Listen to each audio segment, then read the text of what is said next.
ففروا إلى الله إني لكم منه نذير مبين. Bismillahirrahmanirrahim. Assalamualaikum warahmatullahi wabarakatuh. Innal hamdalillah nahmaduhu wa nasta'inuhu wa nastaghfiruh wa na'udzu billahi min shururi anfusina wa sayyiati a'malina. May yahdihillahu fala mudhillalah wa may yudlil fala hadiyalah.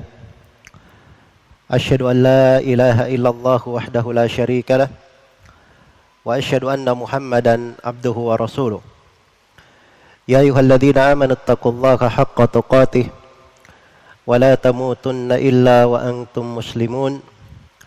Ya ayuhan nasu taqu rabbakumul ladzi khalaqakum min nafsin wahidah wa khalaqa minha zawjaha wa batha minhuma rijalan katsiran wa nisaa'a wattaqullaha alladzi tasaaluna bihi wal arham innallaha kana 'alaikum raqiba.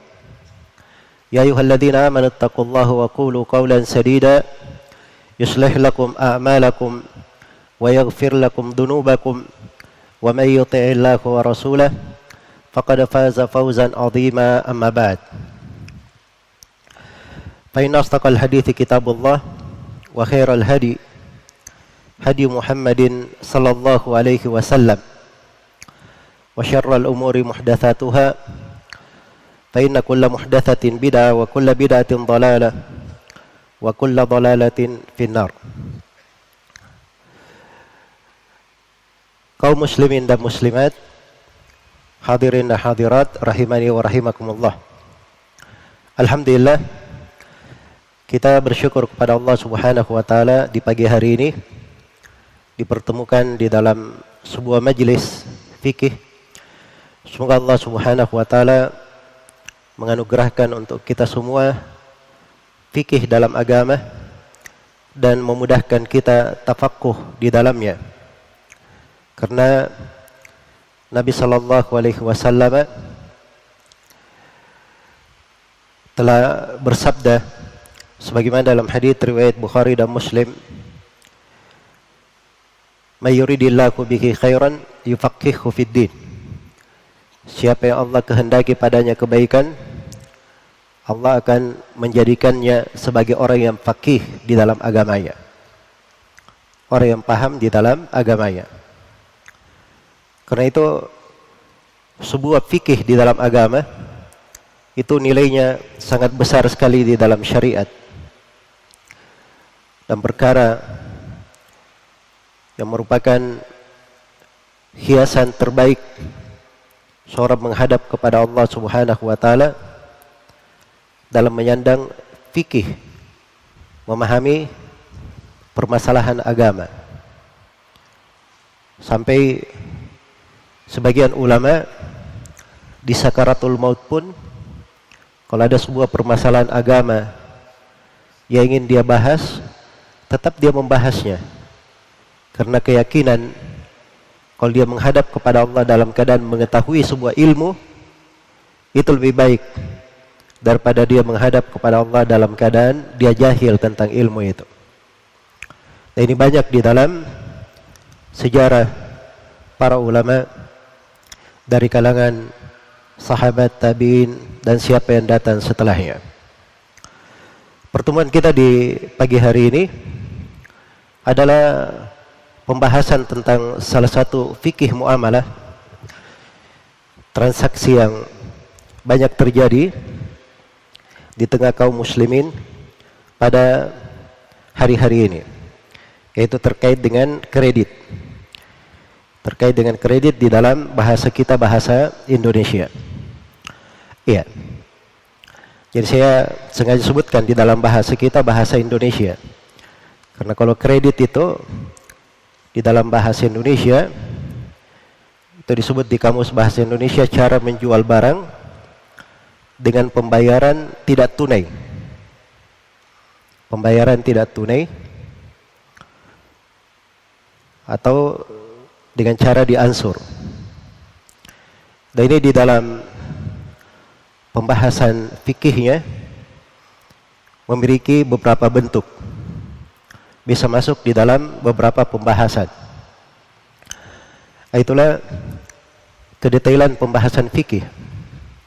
Jadi kadang sebuah transaksi jual beli bentuknya mirip atau penamaannya sama, dikatakan ini kredit, dibayar secara beransur. Tetapi di dalam fikih itu ada beberapa bentuk dan ada beberapa hukum. Ada beberapa hukum. Sama kita dalam bahasa Indonesia, misalnya saya meminjam, kata pinjaman.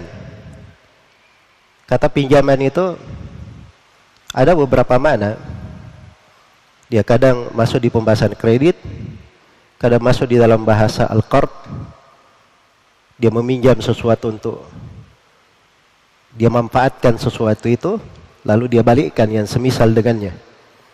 Apakah dia balikkan ainnya atau kimahnya, nilainya.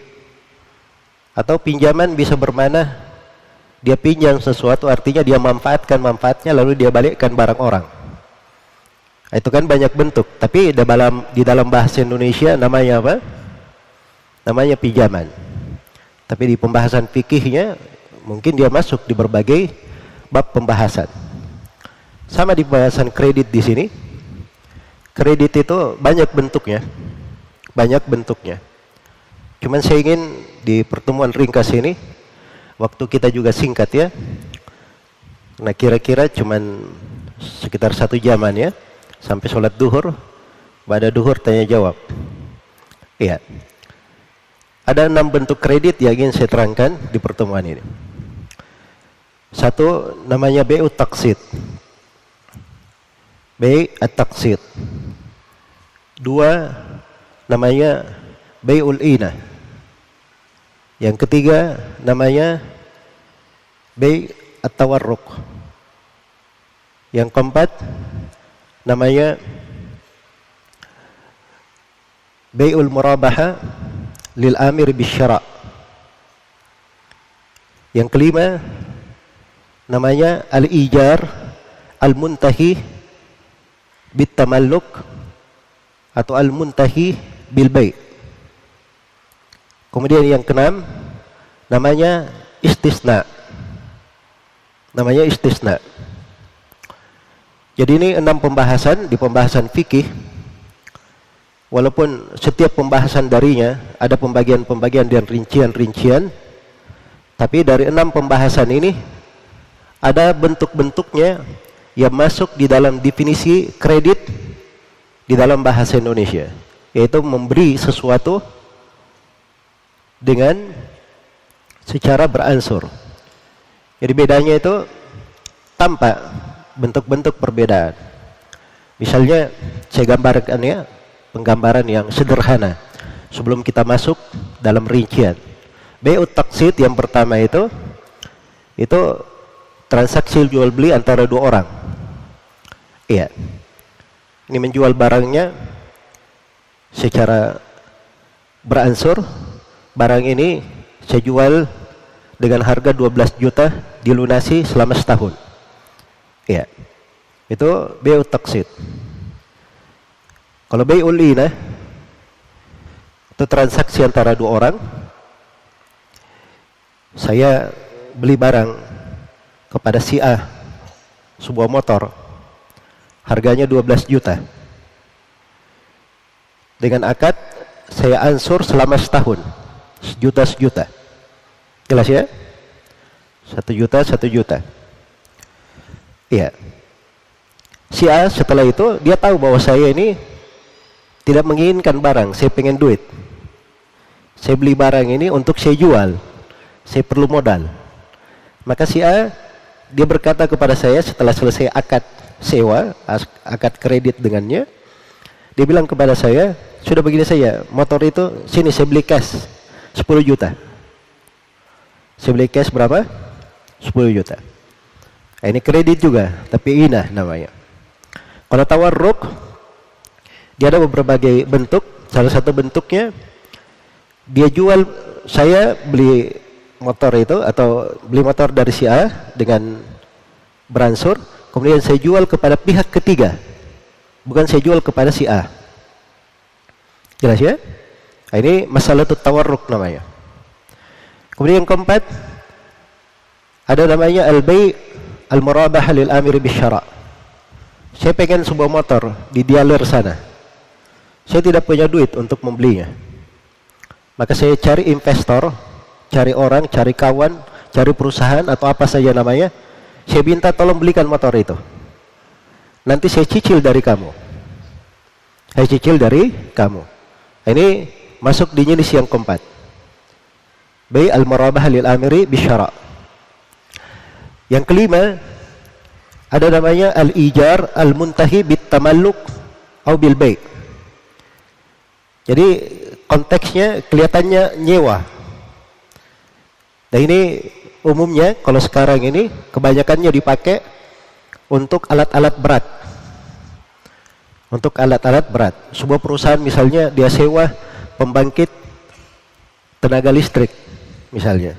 Harganya mahal kalau dibeli cash. Tapi dia bisa cicil per bulan perusahaan ini. Maka oleh pihak penjual dia katakan, ya sudah, kamu cicil selama 10 tahun. Begitu genap cicilan 10 tahun, barang itu menjadi milik kamu. Barang itu menjadi milik kamu. Apakah langsung jadi milik atau saya buat akad jual beli denganmu setelahnya. Jelas ya? Ini kalau di sudut ini beransur juga. Walaupun bentuknya bahasanya adalah bahasa apa? Menyewa. Iya. Kemudian sudah berapa tadi? 5. Berarti yang keenam istisna. Istisna, saya ingin sebuah barang belum ada. Saya pengen rumah misalnya. Saya tidak punya duit. Ada si fulan, dia kontraktor, punya duit juga. Saya bilang, si fulan, tolong buatkan saya rumah. Iya. Kamu buat rumah itu, nanti rumah tersebut saya lunasi. Saya bayar setelah engkau membuatnya. Setelah engkau membuatnya. Nah, ini namanya istisna. Jelas ya? Nah, ini 6 bentuk yang saya sebutkan. Ada yang boleh, ada yang tidak diperbolehkan. Ada yang boleh dan ada yang tidak diperbolehkan. Makanya saya itu kalau ditanya, Ustadz apa hukum kredit? Ya Masya Allah ya, pertanyaan antum ya cuma 3 kata. Apa hukum kredit? Tapi jawabannya, anda sudah lihat tadi rinciannya panjang. Iya. Kredit bagaimana? Biasanya saya tanya, kredit bagaimana? Datangkan bentuknya, baru saya mungkin bisa bantu untuk menjawabnya. Jelas ya? Baik, untuk masuk ke dalam 6 hal ini, saya ingin memberikan beberapa kaidah di pembahasan fikih. Ya, karena tidak mungkin saya masuk langsung ya menjelaskan perkara-perkara tanpa saya berikan pendahuluan-pendahuluan terkait dengan kaidah-kaidah fikih. Kaidah yang pertama, saya beri kaidah-kaidah pokok ya, yang penting yang merupakan perputaran di pembahasan-pembahasan yang seperti ini. Kaidah yang pertama, al-aslu fil muamalah al-ibahah. Asalnya di dalam muamalah itu adalah ibahah, adalah boleh, adalah boleh. Ya. Misalnya dalam jual beli, dalam muamalah dan transaksi, asalnya boleh. Asalnya boleh. Karena Allah Subhanahu wa taala berfirman, "Wa ahallallahu al-bai' wa harrama ar-riba." Allah menghalalkan al-bai'. Allah menghalalkan jual beli. Dan Allah Subhanahu wa taala berfirman, "Ya ayyuhalladzina amanu aufu bil uqud." Wahai orang-orang yang beriman, tunaikanlah akad-akad. Jadi asalnya kalau dia bikin akad, tunaikan. Karena asalnya boleh.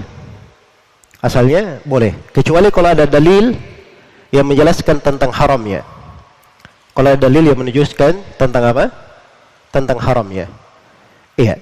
Karena itu kalau seorang bertransaksi di dalam sebuah muamalah, pada dasarnya kalau dia dalam perkara yang wajar, lumrah, sesuai dengan konsep dan kaidah-kaidah di pembahasan jual beli, sesuai dengan ketentuan-ketentuan umum, yang merupakan prinsip-prinsip perekonomian Islam, maka asalnya itu adalah boleh, tidak ada masalah. Tidak ada masalah. Nah, ini kaidah besar ya. Kaidah penting. Ini kita perlukan di beberapa pembahasan kita yang akan datang. Iya. Jadi kalau ada yang bertanya, Ustaz apa hukumnya? Saya menjadi perantara. Orang yang punya keperluan misalnya di kantor kelurahan, dia punya keperluan di urusan pemerintahan. Saya ambil surat-suratnya, berkasnya, saya pergi urus semua keperluannya dan saya minta upah untuk hal itu. Boleh atau tidak? Ya, ini disebut dengan nama masalah ta'aqib. Ya, dan ini asalnya boleh. Ustaz apa hukumnya? Saya menjual barang. Saya katakan kepada kawan saya, ini barang saya, modal saya 10 juta. Saya pengen untung 2 juta. Silakan kamu jualkan. Ini di istilah fikih disebut bai'ul murabahah. Iya. Dan ini dibolehkan oleh mayoritas ulama sebagai menukil kesepakatan. Jelas ya? Ustaz apa hukumnya? Saya berkata kepada kawan saya, ini barang saya modalnya 10 juta. Jual berapa saja, terserah kamu. Maka kaidahnya asalnya dalam muamalah hukumnya apa? Hukumnya boleh. Baik. Ustaz apa hukumnya? Itu disebut dengan nama bai'ut tauliyah dalam istilah fikihnya. Ya, ada yang bertanya lagi, Ustaz apa hukumnya? Saya punya barang modalnya 10 juta. Saya katakan ini barang saya modalnya 10 juta. Saya mau ambil 8 juta saja. Enggak apa-apa, saya rugi 2 juta. Terserah kamu mau jual berapa. Nah, ini boleh. Ini disebut dengan nama bai' al-muwada'ah. Jelas ya? Dan itu asal. Kaidah berlaku dalam banyak bab pembahasan. Kemudian yang kedua, kaidah yang kedua, ini kaidah yang sangat penting sekali di pembahasan muamalah. Al-ibratu bil maqasidi wal ma'ani, la bil alfadhi wal mabani. Yang menjadi ukuran, yang menjadi pegangan dalam transaksi jual beli dalam muamalah adalah maqasid, maksud dan makna transaksinya. Maksud dan maknanya. Iya. Maksud dan maknanya. Bukan lafaz dan bangunan katanya.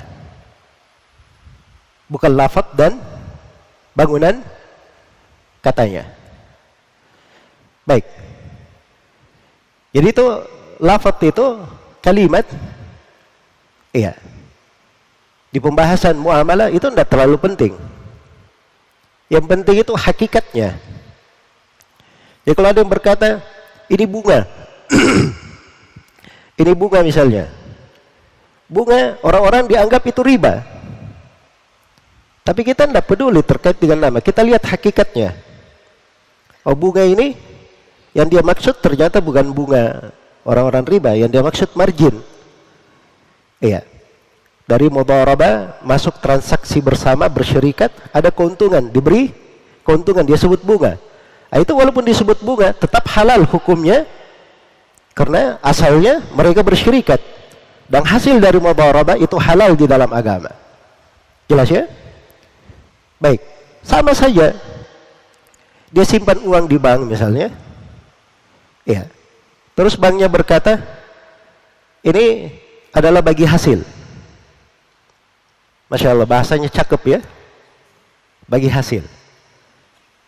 Baik, nah saya pernah seperti itu ya, masuk ke sebuah bank mau buka rekening. Saya tanya, Pak, kalau saya simpan duit saya ada tambahannya nggak per bulan? Katanya iya. Dari mana? Bagi hasil. Baik. Karena banknya bank syariah, saya perjelas akadnya. Akadnya apa, Pak? Dia katakan akadnya wadiah. Oh, enggak benar wadiah, saya bilang. Kalau wadiah saya titip barang ke Bapak, ya hanya saya titipkan. Kalau saya tidak izinkan Bapak transaksi di duit saya, enggak boleh dipakai transaksi. Ingin saya ambil, saya ambil. Dan saya tidak boleh dapat untung di situ. Oh enggak, bukan wadiah. Namanya mudharabah. Langsung berubah, Masya Allah, akadnya. Baik, mudharabah. Sekarang saya mau bertanya, kalau ban rugi, saya nanggung kerugian atau tidak? Katanya tidak, Bapak pasti untung. Ya, saya bilang itu bukan mudharabah. Mudharabah itu untung sama untung, rugi sama rugi. Jadi kalau di akad mudharabah saya nggak mau simpan duit saya. Ya, nanti saya nggak tahu duit saya tiba-tiba berkurang. Kan begitu. Akhirnya telepon ke atas saja.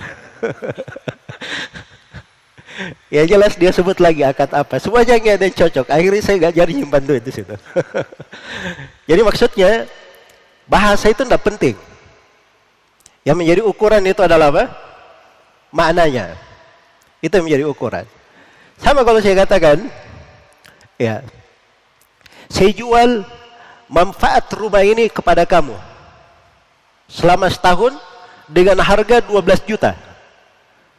Saya bahasanya saya jual manfaat rumah kepada kamu selama setahun dengan harga 12 juta. Itu apa namanya? Itu akad sewa. Walaupun saya bahasanya bahasa jual, tapi itu namanya akad apa? Akad sewa. Jelas ya? Nah itu seperti itu kaidahnya. Ada yang pakai akad salam. Iya.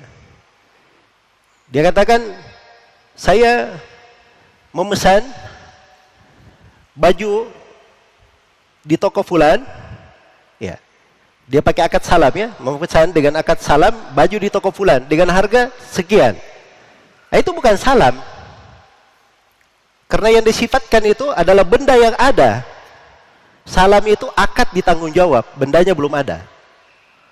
Cuma diberi sifat, kriteria, bentuk dan seterusnya. Jelas ya? Jadi di dalam transaksi itu ini kaidah yang berlaku. Al-ibratu bil maqasidi wal ma'ani la bil alfadhi wal mabani. Yang menjadi ukuran adalah maksud dan makna. Bukan lafaz dan bukan bangunan kalimatnya. Bukan sekedar kata-katanya. Iya. Bukan sekedar kata-katanya. Nah, ini penting ya, nanti akan masuk di 6 pembahasan ini berlaku kaidah ini. Kemudian yang ketiga, dari kaidah pokok di pembahasan jual beli, tahrimur riba. Pengharaman riba. Nah, ini kaidah besar.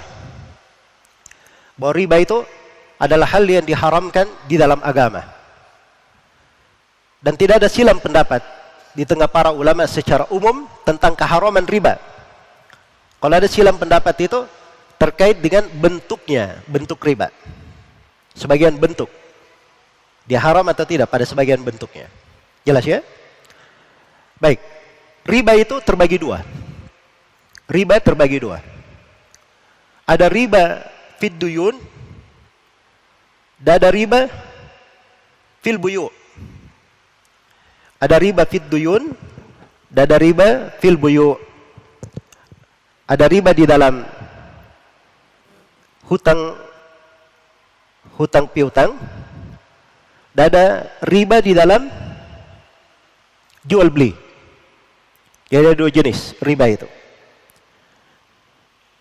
Riba fid duyun, riba dalam hutang piutang, itu ada dua jenis. Sebagaimana riba di dalam jual beli, itu juga ada dua jenis. Ada dua bentuk. Ada dua bentuk. Riba di dalam hutang piutang terbagi dua. Yang pertama namanya riba al-qard. Riba hutang.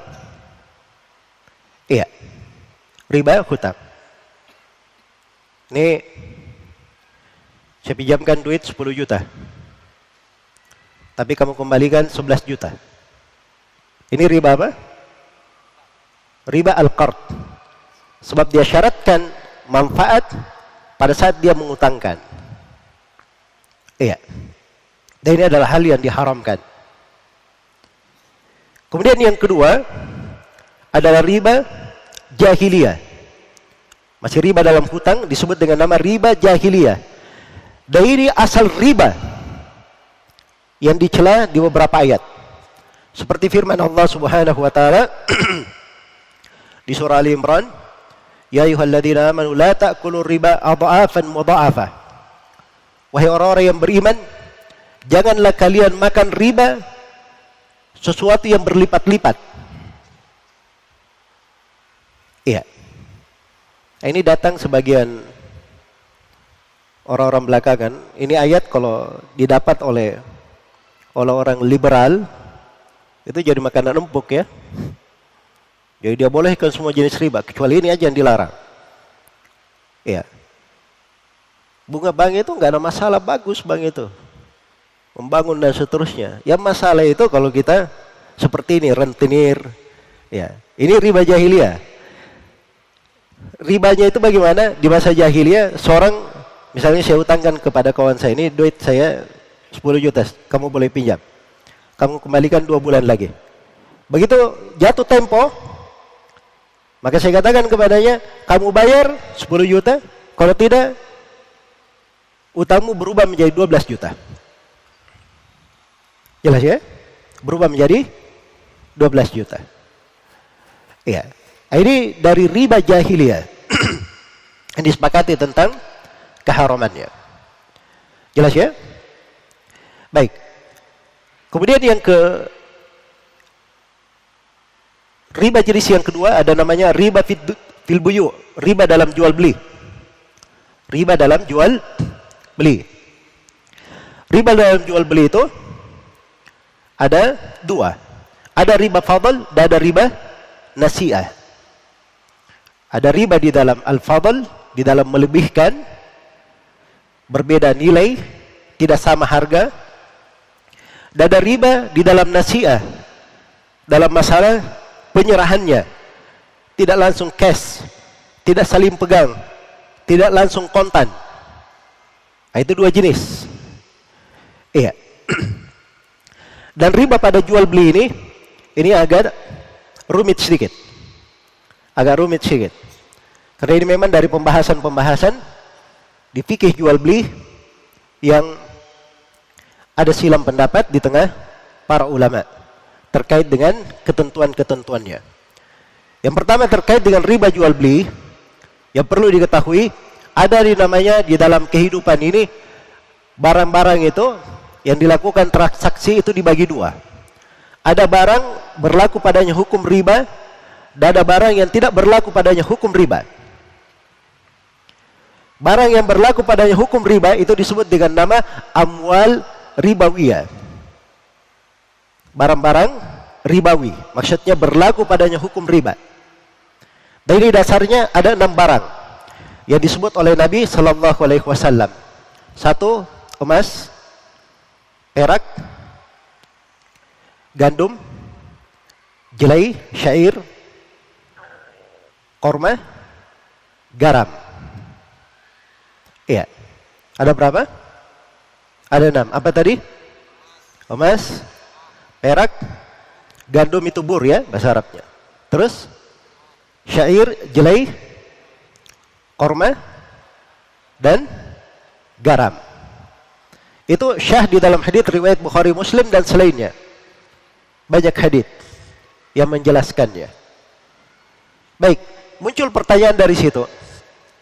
Apakah barang-barang yang berlaku pada hukum riba cuma 6 barang saja, atau 6 barang ini percontohan? Ada makna pada 6 barang ini, yang makna pengharamannya ini berlaku di barang-barang yang semisal dengannya. Mayoritas ulama berpendapat bahwa barang ribawi tidak pada 6 saja. Apa yang semisal dengannya itu berlaku. Itu mayoritas ulama. Jelas ya, itu yang kuatnya. Nah, bagi orang yang berpendapat bahwa bukan pada 6 saja, kan muncul pertanyaan lain. Kalau begitu, bagaimana kita mengukur selain daripada 6 ini? Masuk barang ribawi atau tidak? Jelas ya? Nah, di sini ada silang pendapat di tengah para ulama. Nah, ini panjangnya. Saya di sini cuma ingin memberi kaidah sebagai pendahuluan. Karena itu saya beri ringkasannya, kesimpulannya di dalam pembahasan. Jadi 6 barang ini dibagi 2, diklasifikasikan menjadi 2. 1 emas dan perak, ini satu golongan di satu sudut. 4 barang yang lain, gandum, jelai, korma, dan garam, ini di sudut yang lain. Baik emas dan perak, apa illah ribawiyahnya? Apa illah ribawiyah dia? Dia dikatakan barang ribawi, emas dan perak barang ribawi, apa sebabnya? Yang benarnya, sebabnya karena mutlaqus tsamaniyah. Dia memiliki nilai tukar, memiliki harga, nilai untuk dijadikan sebagai harga. Maka apa saja yang memiliki nilai yang seperti ini masuk di dalam barang ribawi. Jelas ya? Karena itu mata uang, mau disebut rupiah, mau disebut dolar, mau disebut ringgit, mau disebut real, mau disebut dinar, mau disebut dirham. Dari mata uang yang ada belakangan ini semuanya masuk di dalam hitungan apa? Emas dan perak sama. Demikian pula surat-surat berharga seperti obligasi, saham, dan semisal dengannya. Ini masuk di dalam hitungan apa? Hitungan emas dan perak. Afwan ya, saya tadi sebut sebagian kalimat mungkin ada rinciannya. Jadi kalau dia surat mempunyai nilai tukar, bisa dipakai untuk bahan transaksi, untuk ditukar mutlaqus tsamaniyah, maka dia adalah barang ribawi. Selesai. 4 yang lainnya, ini semuanya makanan ya. Makanya dipetik darinya memang makanan, tapi ukurannya dia adalah makanan, ya, makanan yang bisa ditakar atau bisa ditimbang. Ditakar itu di liter ya. Kalau dihitung pakai literan, ya, literan, keranjangan, botolan, itu namanya ditakar. Ya. Atau bisa ditimbang. Timbang itu di kilo, ya. Jadi diwazan. Ya, kalau dia dimakan, kemudian dia bisa ditakar dan ditimbang, itu masuk di dalam hitungan barang apa? Barang ribawi. Iya. Karena itu daging masuk dalam barang ribawi. Sebab dia dimakan, bisa ditimbang. Iya. Jelas ya? Baik, kalau telur bagaimana? Barang ribawi itu bukan telur. Telur. Hah? Barang ribawi itu bukan. Dimakan, terus ditimbang kan? Berarti barang ribawi. Jawabannya bukan. Ya, ditimbang itu baru muncul belakangan. Telur itu asalnya dihitung 1, 2, 3 itu asalnya. Jelas ya? Ditimbang itu baru dikenal belakangan. Dulu itu kalau orang beli telur 1, 10 telur berapa harganya? 1 rak kan 36. 36 30, saya lupa. Kan begitu hitungan. Dihitung dulunya. Bukan ditimbang, bukan di apa? Ditakar. Baik. Jadi ini barang ribawi. Di sini masuk hukum riba fadl dan riba nasi'ah. Jadi kalau saya jual emas dengan emas, saya tukar emas dengan emas, ini 2 barang ribawi. 2 barang ribawi. Kapan saya tukar 1 gram emas dengan 2 gram emas, maka ini sudah berlaku di dalamnya riba apa? Riba fadl. Sudah berbeda.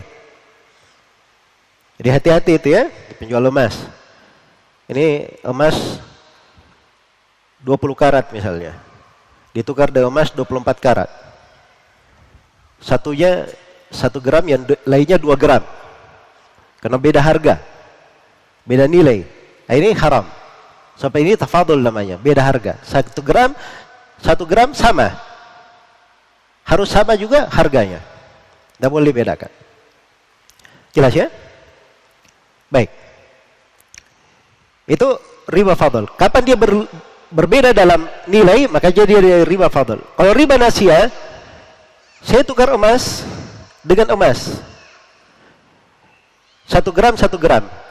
Tapi emas yang saya mau ambil, yang saya beli, itu saya terima besok.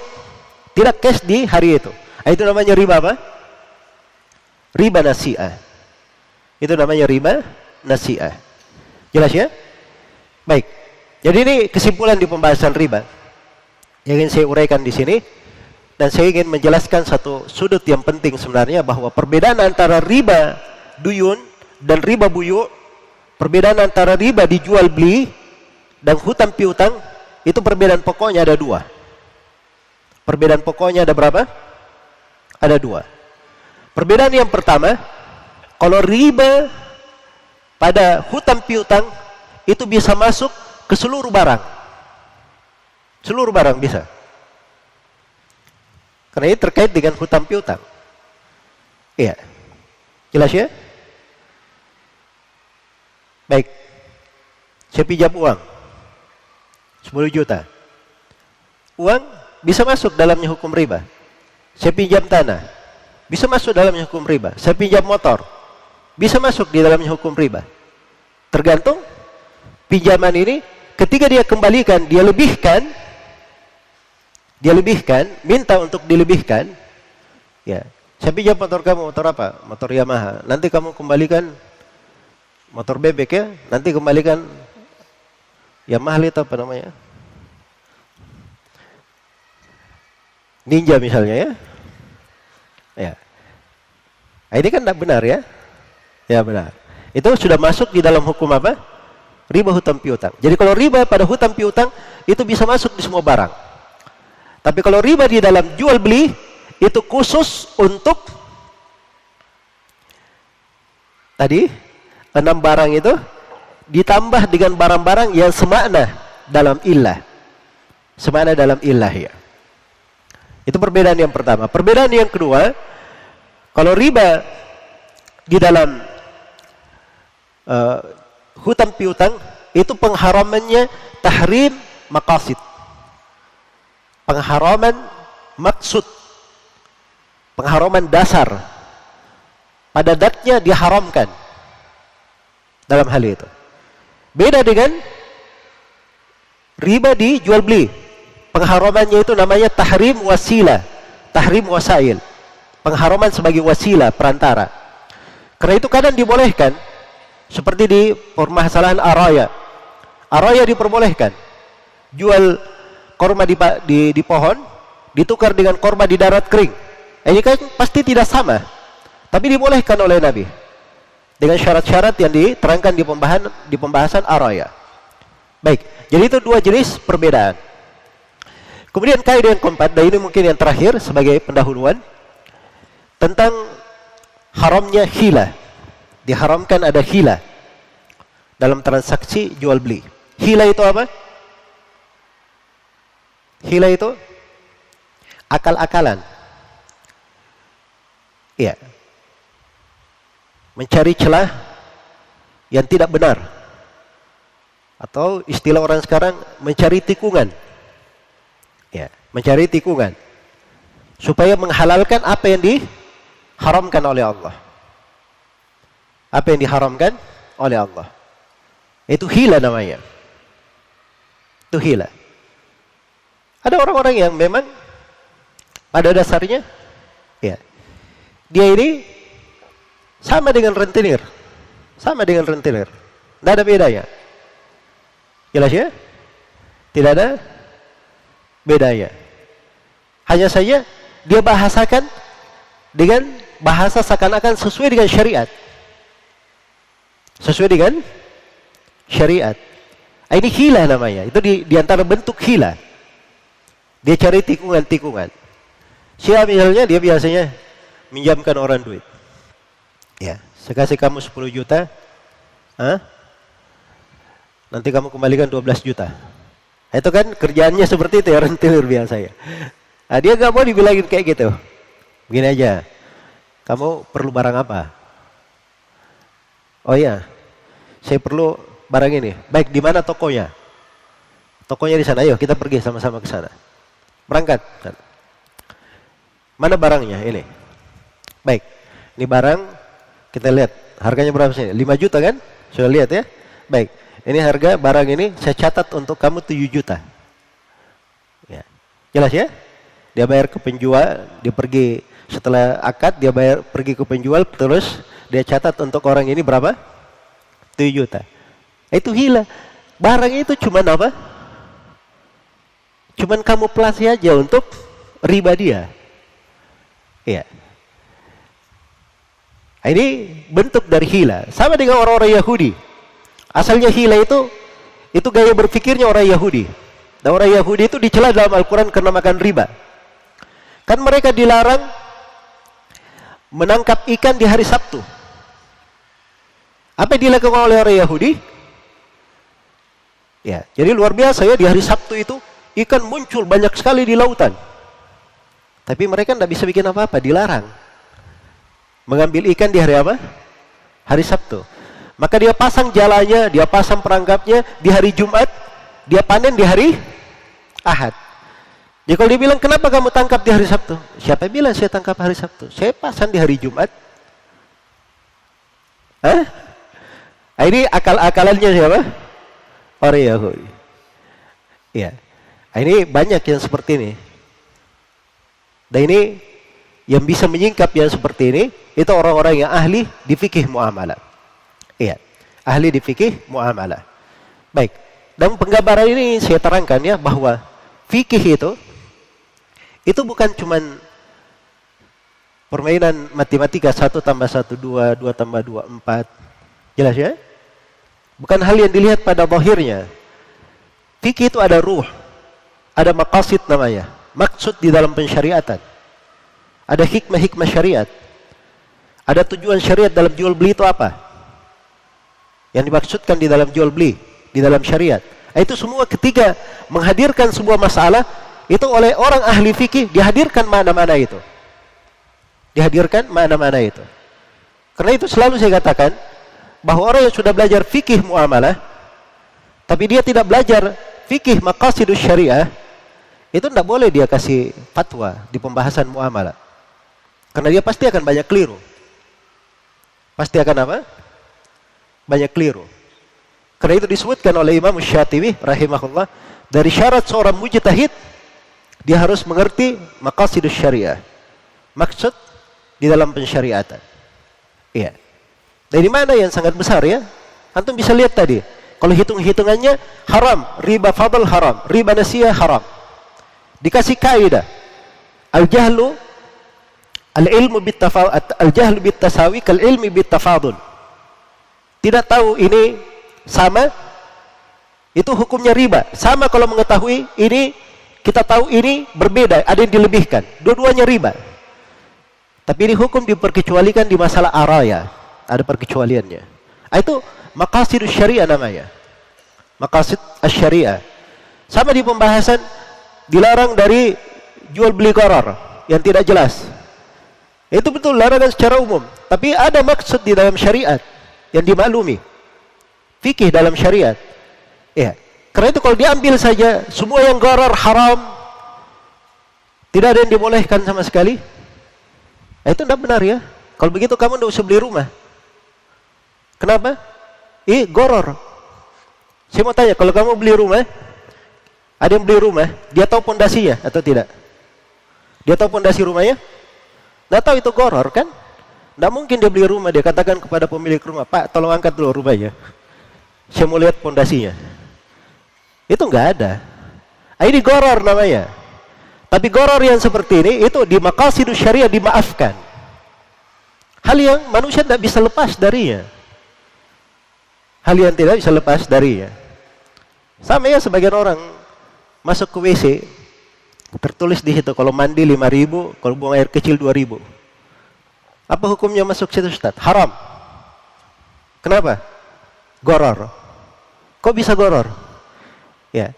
Kamu masuk 2.000, apa kamu masuk mandi 5.000, kamu mandi berapa bak? Oh, saya cuma berapa timba. Saya mungkin bisa 2 bak. Kan beda, padahal harganya sama. Berarti gharar.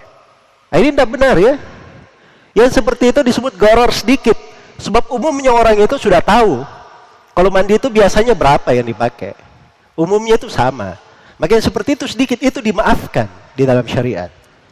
Jelas ya? Dimaafkan di dalam syariat. Ini mana-mana di dalam syariat ada. Ini punya fikih. Jangan cuman ukur aturan 1 tambah 1 2, 2 tambah 2 4. Ini sulit ya di pembahasan-pembahasan. Baik. Sekarang saya akan masuk di 6 pembahasan masalah kredit. Jadi saya singgung memang terkait dengan masalah kredit, terkait dengan permodalan. Permodalan ini sebenarnya kita perlu belajar fikih muamalah itu dengan bentuk yang lebih lengkap. Sebab kalau kita paham fikih muamalah, fikih perekonomian di dalam Islam, dari situ seorang akan memiliki berbagai cara. Dia tidak akan ada masalah terkait dengan masalah permodalan. Sebab dia mengerti fikih. Dia mengerti dasar-dasar di dalam berinteraksi dan bermuamalah. Dan itu adalah bekal-bekal dia untuk berkembang. Bekal-bekal dia untuk berkembang. Cuman adanya pembahasan permodalan, karena di sebagian kredit yang kita akan terangkan, itu ada solusi permodalan di masa sekarang. Ada solusi untuk permodalan di masa sekarang. Jelas ya? Makanya saya ingin ingatkan bahwa inti pembahasan kita di sini adalah terkait dengan masalah kreditnya. Dan itu ingin saya poinkan pada 6 bentuk. Ingin saya poinkan pada 6 bentuk. Iya. Kalau saya katakan pembatasan, ini bukan pembatasan 6 bentuk ini. Tapi ini diantara 6 bentuk yang populer di pembahasan kredit. Kredit dalam bahasa Indonesia, dia membeli barang, transaksi terhadap sebuah barang, tidak secara cash, tapi secara apa? Secara beransur. Baik, yang pertama kita akan mulai dulu dengan pembahasan bai'ut taqsid. Ya, jual beli secara apa? Secara taqsid.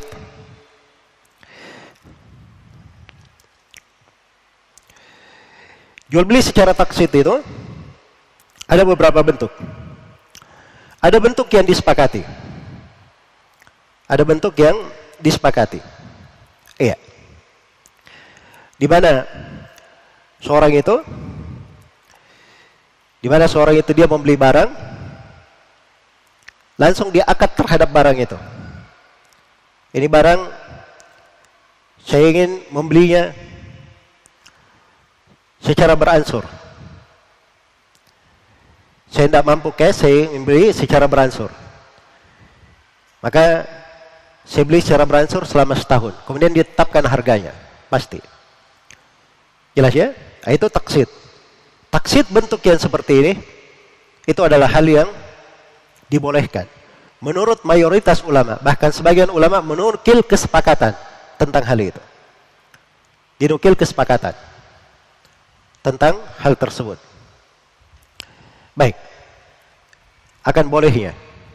Di antara dalil tentang bolehnya adalah ayat di surah Al-Baqarah, ayat yang paling panjang di dalam Al-Quran. Ya ayyuhalladzina amanu idza tadayantum bidainin ila ajalin musamma faktubu.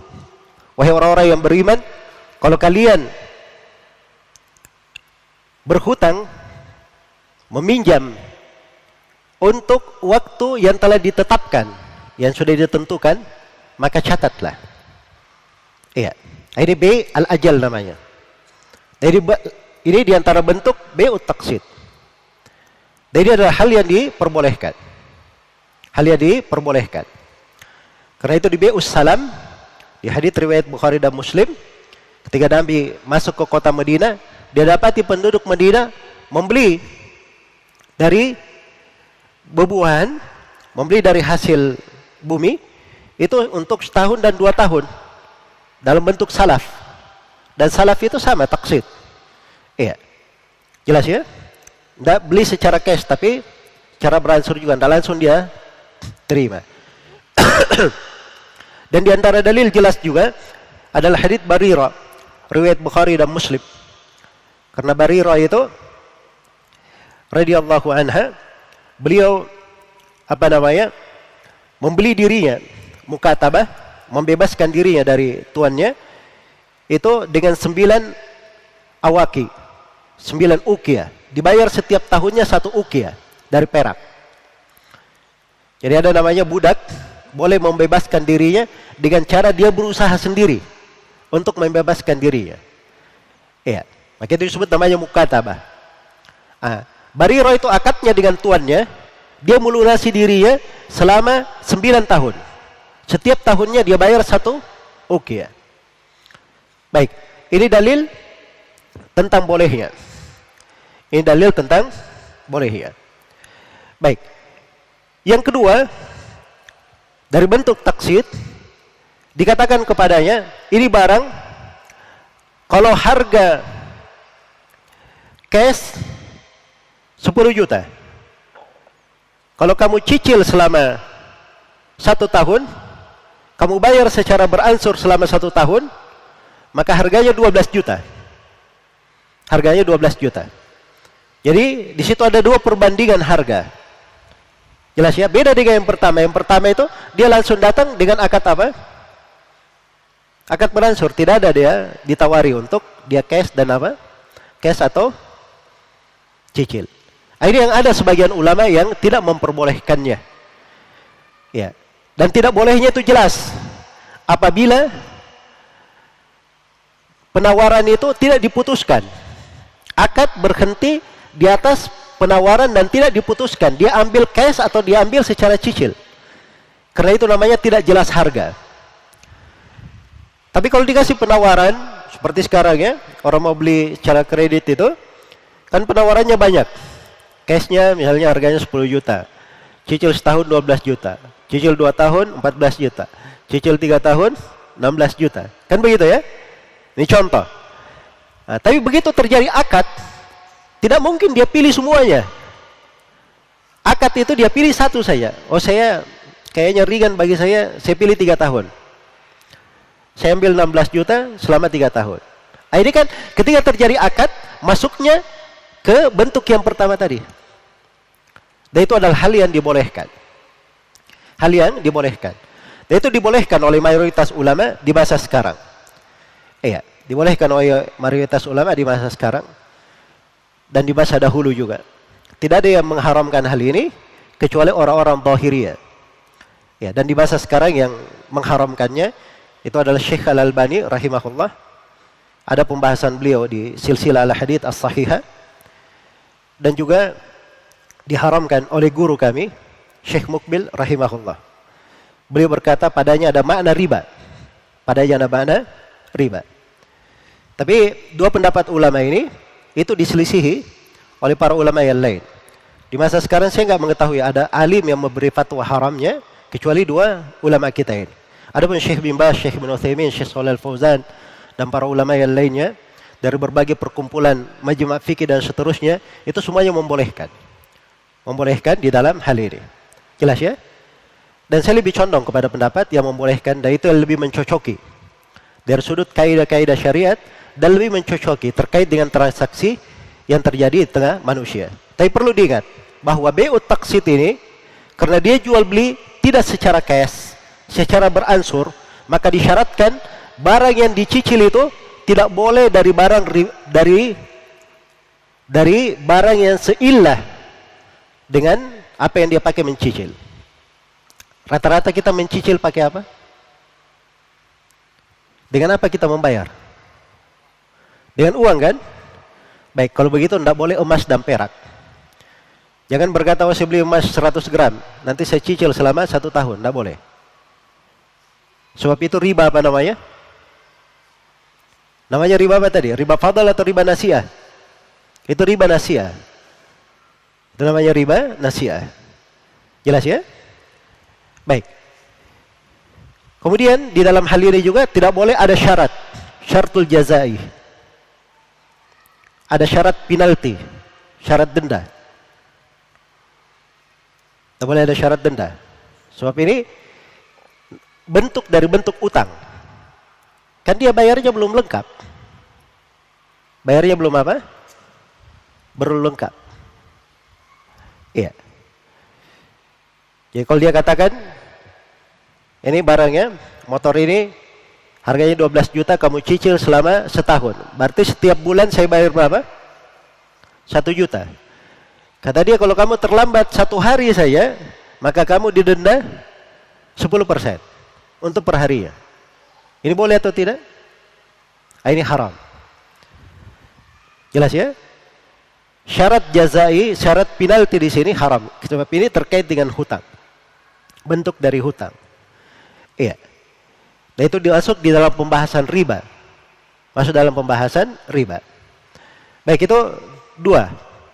yang perlu diperhatikan dalam hal bai'ut taqsid ini.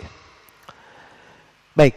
Kemudian bentuk yang ketiga atau bentuk yang kedua dari jual beli ini, mungkin ada yang bertanya di sini sebelum saya lanjutkan. Mungkin ada yang bertanya terkait dengan ulama yang mengatakan bai'ut taqsid ini haram. Apa dalilnya di dalam hal tersebut? Iya. Ya kalau Syekh Al-Albani itu jelas ya. Beliau berdalilkan dengan hadits Abu Hurairah, "Man ba'a bai'ataini fi bai'a falahu aukasuhuma awir riba." Siapa yang, kalau di arti penerjemahan Syekh Al-Albani, siapa yang melakukan dua harga pada satu transaksi, maka diambil yang paling sedikitnya atau riba. Diambil yang paling sedikitnya atau riba. Ya. Pertama ini terkait dengan pembahasan hadits ya. Hadits ini di perputaran sanadnya itu dari riwayat Muhammad bin Amr bin Alqamah, meriwayatkan dari Abu Salamah dari Abu Hurairah. Ya. Dan meriwayatkan dari Muhammad bin Amr bin Alqamah itu banyak rawi. Yahya bin Zakaria bin Abi Zaidah itu yang menambah falahu aukasuhuma awir riba. Hanya di riwayat dia saja. Sedangkan di riwayat rawi-rawi yang lainnya yang lebih senior dan lebih kuat riwayatnya, seperti Yahya bin Said Al-Qattan, ya, Abdul Wahab bin Atha, Abda bin Sulaiman, ya. Ada 7 rawi semuanya. Semuanya tidak ada yang menyebutkan itu. Mereka hanya berkata, nahan Nabi sallallahu alaihi wasallam am bai'ataini fi bai'ah.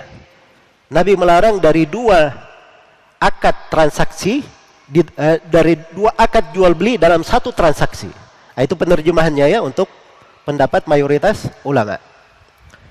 Baik.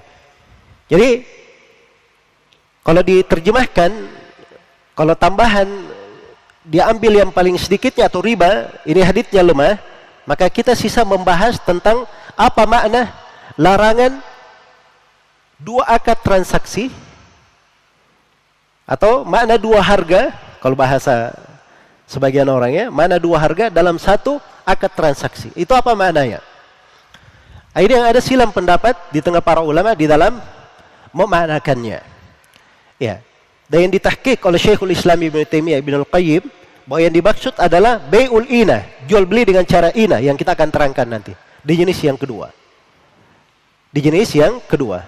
Adapun kalau ditawarkan 2 harga, itu bukan namanya transaksi dengan 2 harga, tapi penawarannya 2 harga. Penawarannya apa? 2 harga. Kalau cash begini, kalau cicil begini. Tapi begitu dia transaksi, diambil yang mana? Dua-duanya atau satu saja? Diambil satu saja. Kalau begitu tidak ada 2 transaksi, tidak masuk di dalam kategori larangan di dalam hadits. Karena itu, ya, pemahaman yang mengatakan 2 harga, ya, itu dilarang, 2 tawaran harga maksudnya dilarang, ya, itu hanya datang dari sebagian as-salaf seperti dari Al-Auza'i, dan itu tidak dinukil dari yang lainnya di mayoritas ulama. Baik. Tapi kalau 2 harga dengan mana ini cash 10 juta, kalau kredit 12 juta. Ya. Terus dia lepaskan begitu saja tanpa menentukan. Itu betul dilarang. Sebab dia tidak tentukan yang mana, itu 2 akad betul.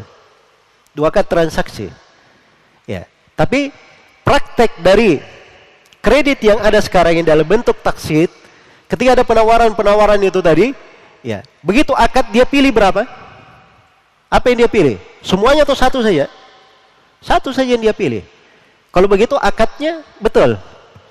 Di atas bai'ul ajal namanya. Itulah yang kita sudah terangkan dari taksid jenis yang pertama.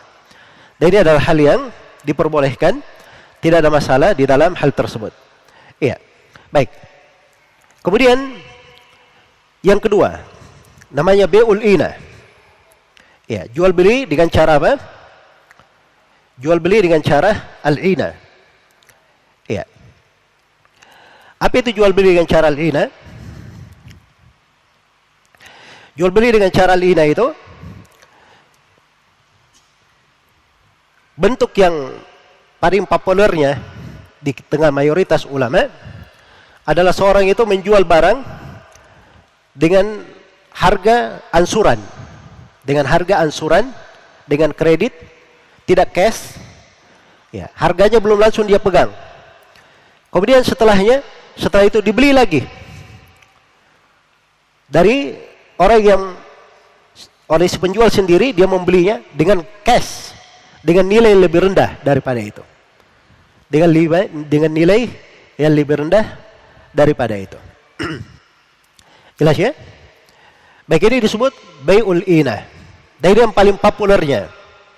Ini yang paling populernya, yang paling masyhurnya. Ya. Ya, sekarang saya datang kepada si A. Si A, saya mau beli motor kamu. Saya sanggup membayarnya selama setahun. Berapa harganya? Dia katakan harganya 12 juta. Kalau begitu saya ansur 1 juta per bulan.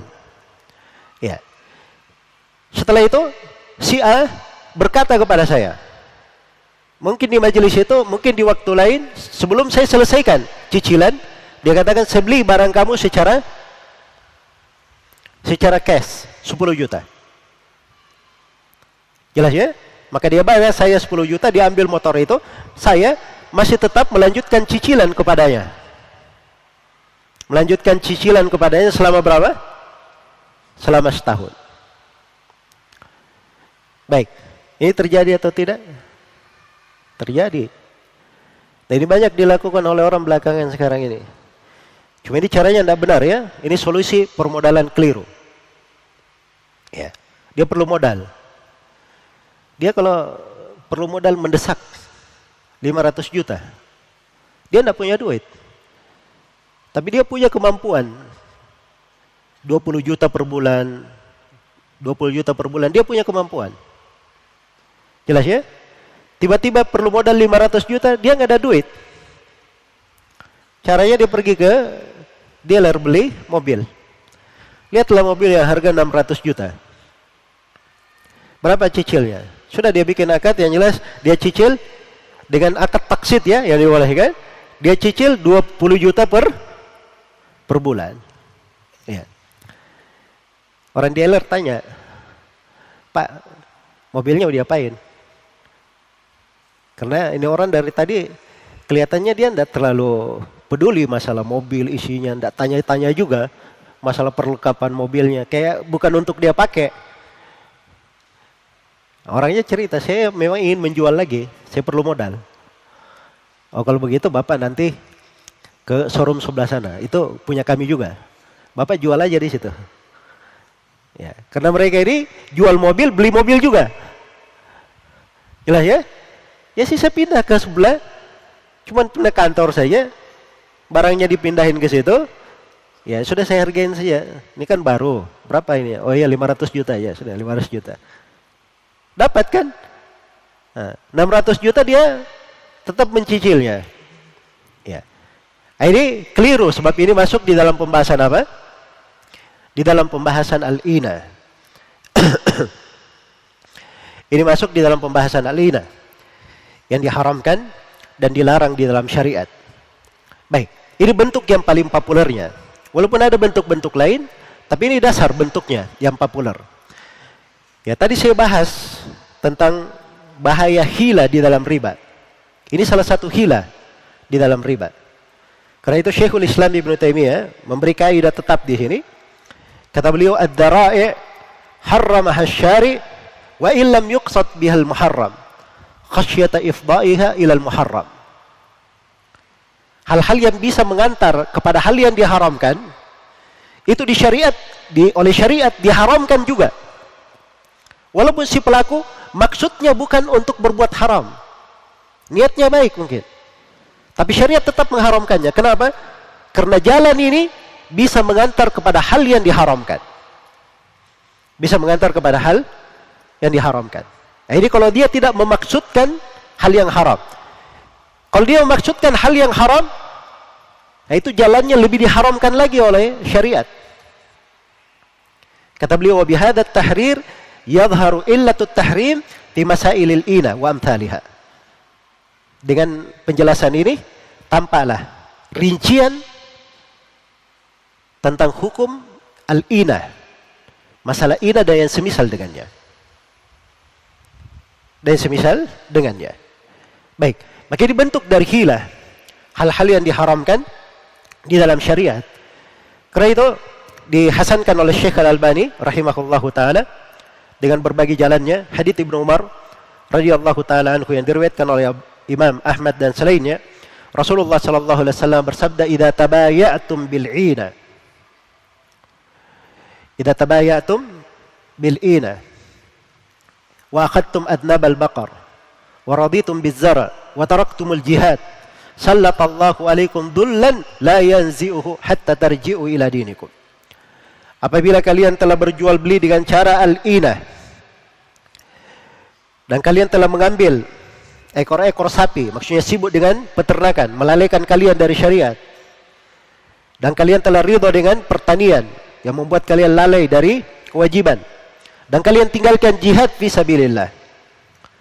Kalau kalian sudah terkena 4 penyakit ini, kata Nabi, Allah akan menimpakan kepada kalian sebuah penyakit. La yanzi'uhu, tidak akan terangkat penyakit itu. Hatta tarji'u ila dinikum, sampai kalian kembali kepada agama kalian. Iya. Baik, ini hadits di antara hadits-hadits yang tegas ya, yang menunjukkan tentang haramnya al-inah tersebut. Iya. Kemudian di penafsiran hadits Rasulullah sallallahu alaihi wasallam yang telah saya sebutkan, naha an bai'ataini fi bai'ah. Nabi sallallahu alaihi wasallam melarang dari 2 akad transaksi di dalam satu jual beli. Ini salah satu maksudnya begitu. Salah satu bentuknya seperti itu. Dia akad di sini beransur, setelah itu langsung dia rubah menjadi akad apa? Akad cash. Iya. Baik. Dan ini masuk di dalam kategori yang dilarang oleh Rasulullah sallallahu alaihi wasallam. Baik. Karena dia akad kepada orang yang sama beransur selama setahun, setelah itu akad lagi cash mengambil barang itu. Maka ini pada orang yang sama itu jelas 2 bentuk transaksi dalam satu jual beli. Ya. Dan itu masuk di dalam hitungan riba. Masuk di dalam hitungan riba. Dan ini yang dilarang. Ini yang dilarang di dalam syariat. Baik. Kemudian Ibnu Abbas radhiyallahu taala anhu, ini ucapan Ibnu Abbas penting ya.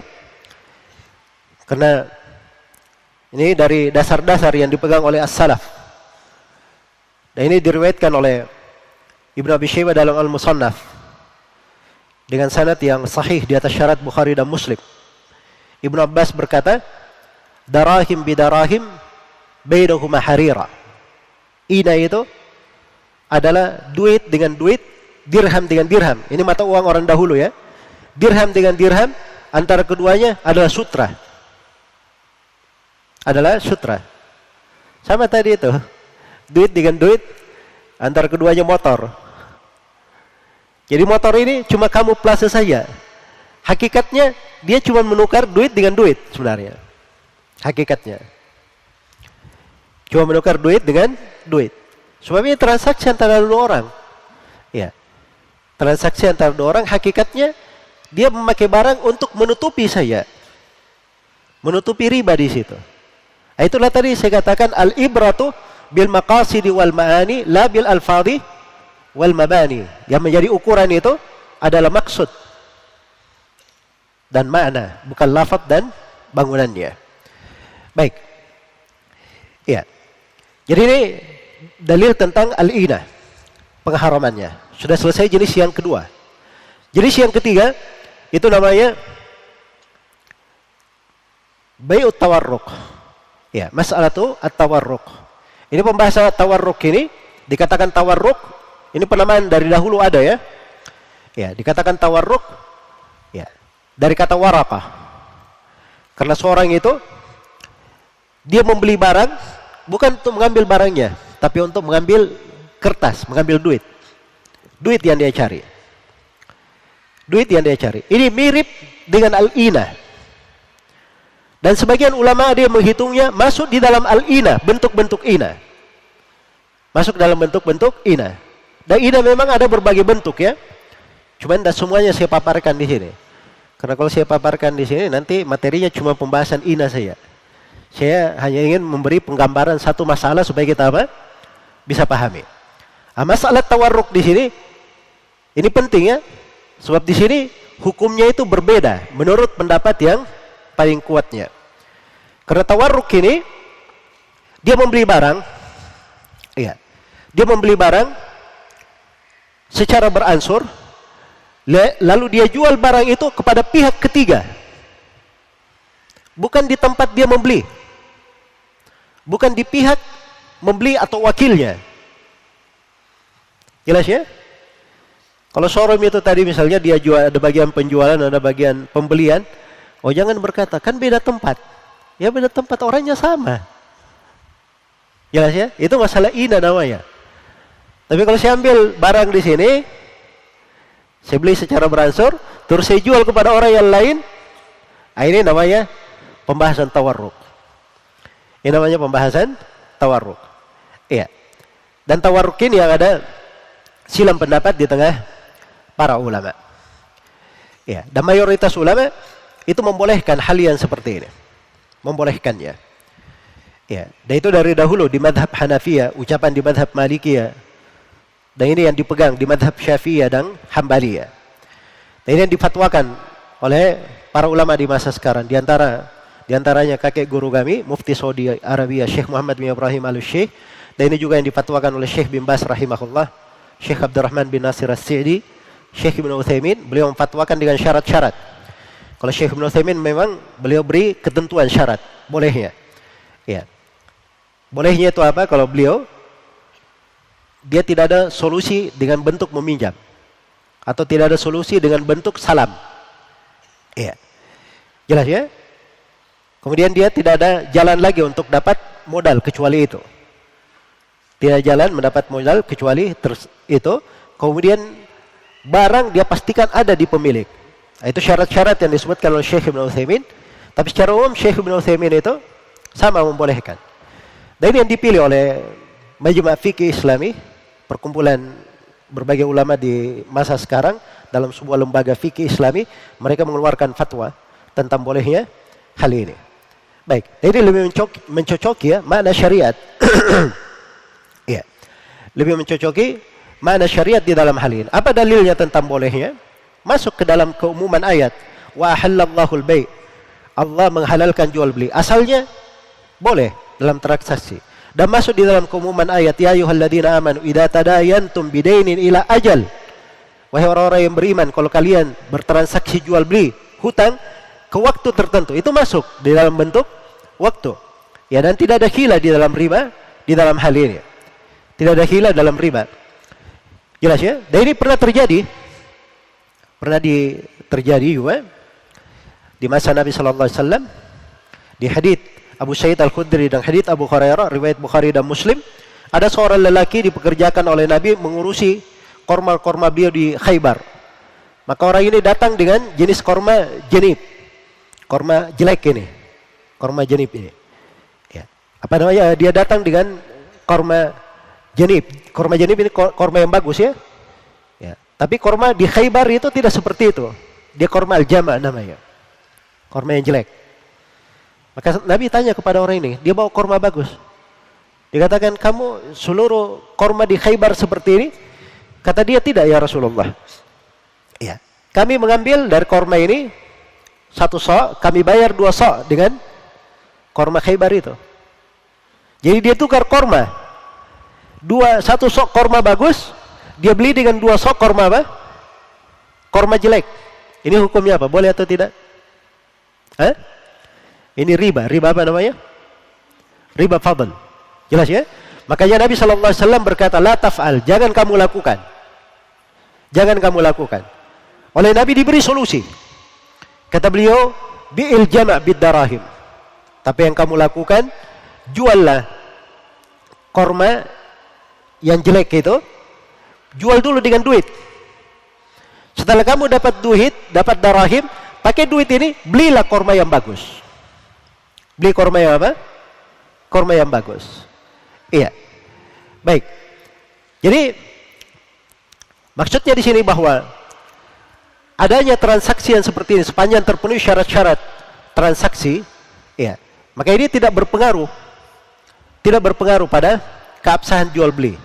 Ya, karena itu yang lebih dekatnya bahwa apalagi di masa sekarang ini, ya, memang di masa sekarang ini termasuk solusi yang penting. Dan manusia perlu ke dalam hal ini. Manusia perlu kepada hal ini. Ya, sebagai salah satu alternatif dan solusi mereka di dalam apa? Di dalam permodalan. Ya, jadi boleh seorang itu dia ambil barang di sebuah tempat, saya datang kepada si A atau saya datang kepada sebuah showroom misalnya, saya beli mobil ini saya beli secara beransur 600 juta. Misalnya selama 3 tahun saya cicil. Lalu saya jual kepada orang lain dengan harga 500 juta. Saya jual. Itu boleh saya. Jelas ya? Dan mobil juga memang sudah milik saya. Jadi saya kan sudah membeli akad kepemilikan. Itu asalnya akad itu akad jual beli. Makanya itu yang kredit ini sebenarnya yang banyak keliru juga. Dia bikin kredit tapi belum dibikin atas nama orang yang mengkredit, yang mencicil. Itu tidak boleh ya. Asalnya kalau dia sudah akad kredit, ya barang itu sudah milik orang yang mengkredit. Sisa kewajiban dia melunasi.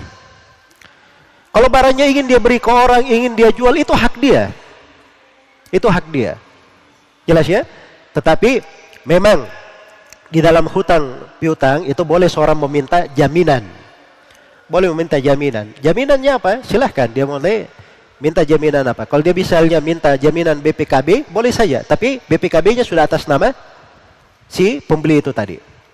Orang yang membeli secara beransur, secara kredit itu tadi. Baik. Jadi ini pembahasan yang ketiga. Disebut dengan nama masalah at-tawarruk. Baik, sudah kita terangkan 3 bentuk dari pembahasan jual beli yang cocok masuk ke dalam kata transaksi kredit dalam bahasa Indonesia. Sekali lagi, kredit kalau dalam bahasa Indonesia itu transaksi jual beli dengan cara beransur, tidak cash. Kita sudah terangkan ada 3 ya. Yang pertama tadi apa? Bai'ut taqsid. Yang kedua bai'ul inah. Yang ketiga tawarruk. Ya. Sekarang yang ketiga, namanya bai'ul murabahah lil amiri bisyara'. Dan ini penamaan baru ya, penamaan kekinian. Istilah baru populer belakangan. Iya. Kadang disebut dengan nama bai' lil amir bisyara'. Kadang disebut bai' lil wa'id bisyara'. Kadang disebut al-murabaha al-masrafiyah. Penamaan-penamaan yang banyak disebut di masa sekarang. Karena memang bentuk ini banyak populer di masa sekarang. Banyak populer di masa sekarang. Iya. Jadi intinya bai' al-murabahah lil amir bisyara' itu ada 2 di dalamnya. Yang pertama, ada yang memesan untuk dibelikan. Itu satu. Kemudian yang kedua, ada janji dia akan membeli. Janji dia akan apa? Membeli. Iya. Jadi intinya ini ada 2 di dalamnya. Gambaran sederhananya begini. Jadi di dalam bai' al-murabahah lil amir bisyara' ini, gambaran sederhananya ada 3 pihak. Ada 3 pihak. Pihak yang pertama, customer atau orang yang memesan barang, menghendaki suatu barang. Pihak yang kedua, pihak pemilik barang. Ya, pihak pemilik barang. Dan pihak yang ketiga adalah pihak dia tidak memiliki barang, tapi dia punya kemampuan untuk membeli barang ini. Nah, ini mau dinamakan investor boleh, mau dinamakan pemodal boleh, ya terserah apa namanya. Ya, dari bentuk-bentuk penamaan yang ada di masa sekarang ini. Iya. Itu globalnya ya. Kalau bentuknya itu bisa masuk beraneka ragam. Bisa masuk beraneka ragam. Tapi yang paling populernya, contoh sederhananya, saya misalnya ingin sebuah motor. Motor itu case-nya 10 juta. Saya tidak punya uang untuk beli motor tersebut. Saya datang kepada si A. Saya bilang kepada si A tolong belikan motor itu. Iya. Nanti saya akan cicil dari kamu selama 1 tahun dengan nilai 12 juta. Dengan nilai berapa? 12 juta. Maka si A pergi beli motornya.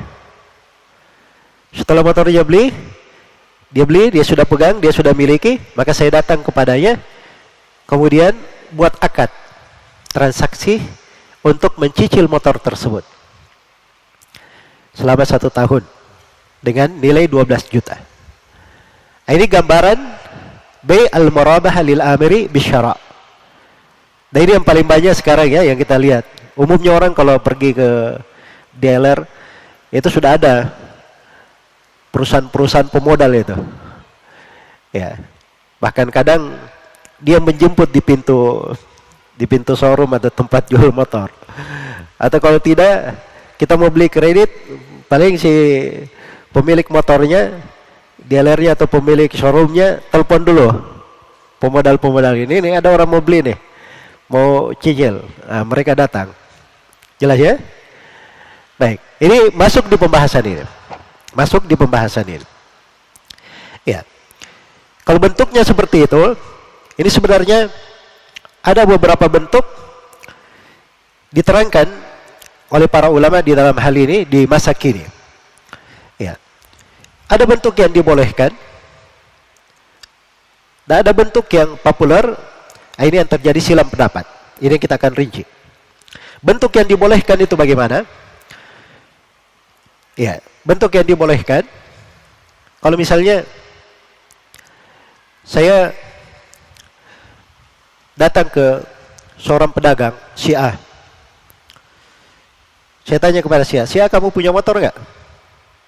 Saya mau cicil selama 1 tahun. Punya motor Honda misalnya, merek ini saya sebut mereknya. Saya mau cicil selama 1 tahun dengan harga 12 juta. Kata si A, saya nggak punya. Jelas ya? Kemudian setelah itu saya pergi, karena saya cuma tanya. Lalu si A tanpa sepengetahuan saya, dia pergi beli motor itu. Dia pergi beli motor, sudah ada di rumahnya. Terus saya lewat lagi, ya ketemu dengan si A, dia bilang ada motor di rumah. Jadi nggak mau beli. Saya bilang nggak apa-apa, saya beli. Akhirnya di pembahasan ini dia lebih cocok masuk ke mana? Ke BU taksid yang pertama. Sebab asalnya saya juga cuma lewat mau nanya, bukan berkata sama dia tolong belikan motor itu, tidak. Jelas ya? Maka kalau ini lebih cocok dengan bentuk yang pertama tadi, BU taksid. Baik, yang paling populernya itu bentuk yang kedua yang saya terangkan itu tadi. Ya. Jadi ada pemesan. Ada pemesan. Saya datang kepada saya sudah lihat di sana ada motor bagus, harganya 10 juta. Saya nggak bisa beli cash ya. Ya, saya datanglah ke si A. Tolong belikan motor itu. Ya, silahkan. Saya hanya mampu cicil selama 1 tahun. Ya, kamu hargai berapa? Kita boleh akad. Kata si A, baik. Si A motornya dibeli. Setelah itu dia panggil saya. Ini sudah ada motornya. Ya, saya hargai 12 juta. Kamu bayar per bulan 1 juta. Selama 1 tahun menjadi berapa? 12 juta. Baik. Ini boleh atau tidak? Ini silang pendapat banyak di sini.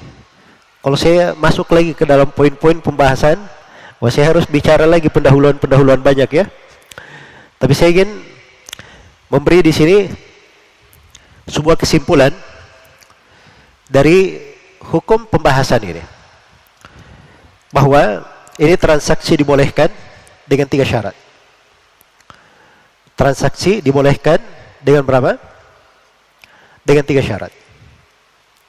Syarat yang pertama, ya, pihak pemodal itu harus memiliki barang dahulu. Harus memiliki barang dahulu, baru dia boleh melakukan transaksi. Iya. Itu syarat yang pertama. Sebab kalau dia tidak memiliki barang, artinya dia akan masuk ke dalam larangan Nabi, wala tabi ma laysa indak. Dan jangan kamu menjual barang yang belum kamu miliki. Jangan kamu menjual barang yang belum kamu miliki. Nah, ini letak kekeliruan sekarang ya, di masa sekarang ini. Ya, kalau misalnya ada yang mau beli mobil di salah satu toko itu, di alir showroom dan sebagainya, itu biasanya dipanggil pemodal. Tanda tangan semua akad sudah lengkap. Baru setelah itu si pemodal ini berkata kepada dealer atau toko itu, ambil, kasih dia motor 1. Ini si pemodal ini belum langsung bayar ke dealernya. Mungkin dia transfer besok, lusa atau kapan. Tapi kita akad semuanya sudah beres sama dia. Nah, ini masuk ke dalam apa? Menjual sesuatu yang belum dia miliki. Jelas ya? Jadi tidak diperbolehkan. Tidak diperbolehkan. Karena itu di sebagian bank-bank ya, yang ada yang saya tanya, katanya transaksi kreditnya bagus di sini. Saya tanya, kalau misalnya saya beli mobil, ketentuannya bagaimana? Ya kata bapak ini, dia termasuk orang ahli di bidang syariah di situ. Ya, jadi kalau kami di sini sistemnya mobil kami beli sudah ada di depan bank, baru kita transaksi. Ya, saya bilang lumayan bagus ya, karena dia sudah miliki, sudah ada.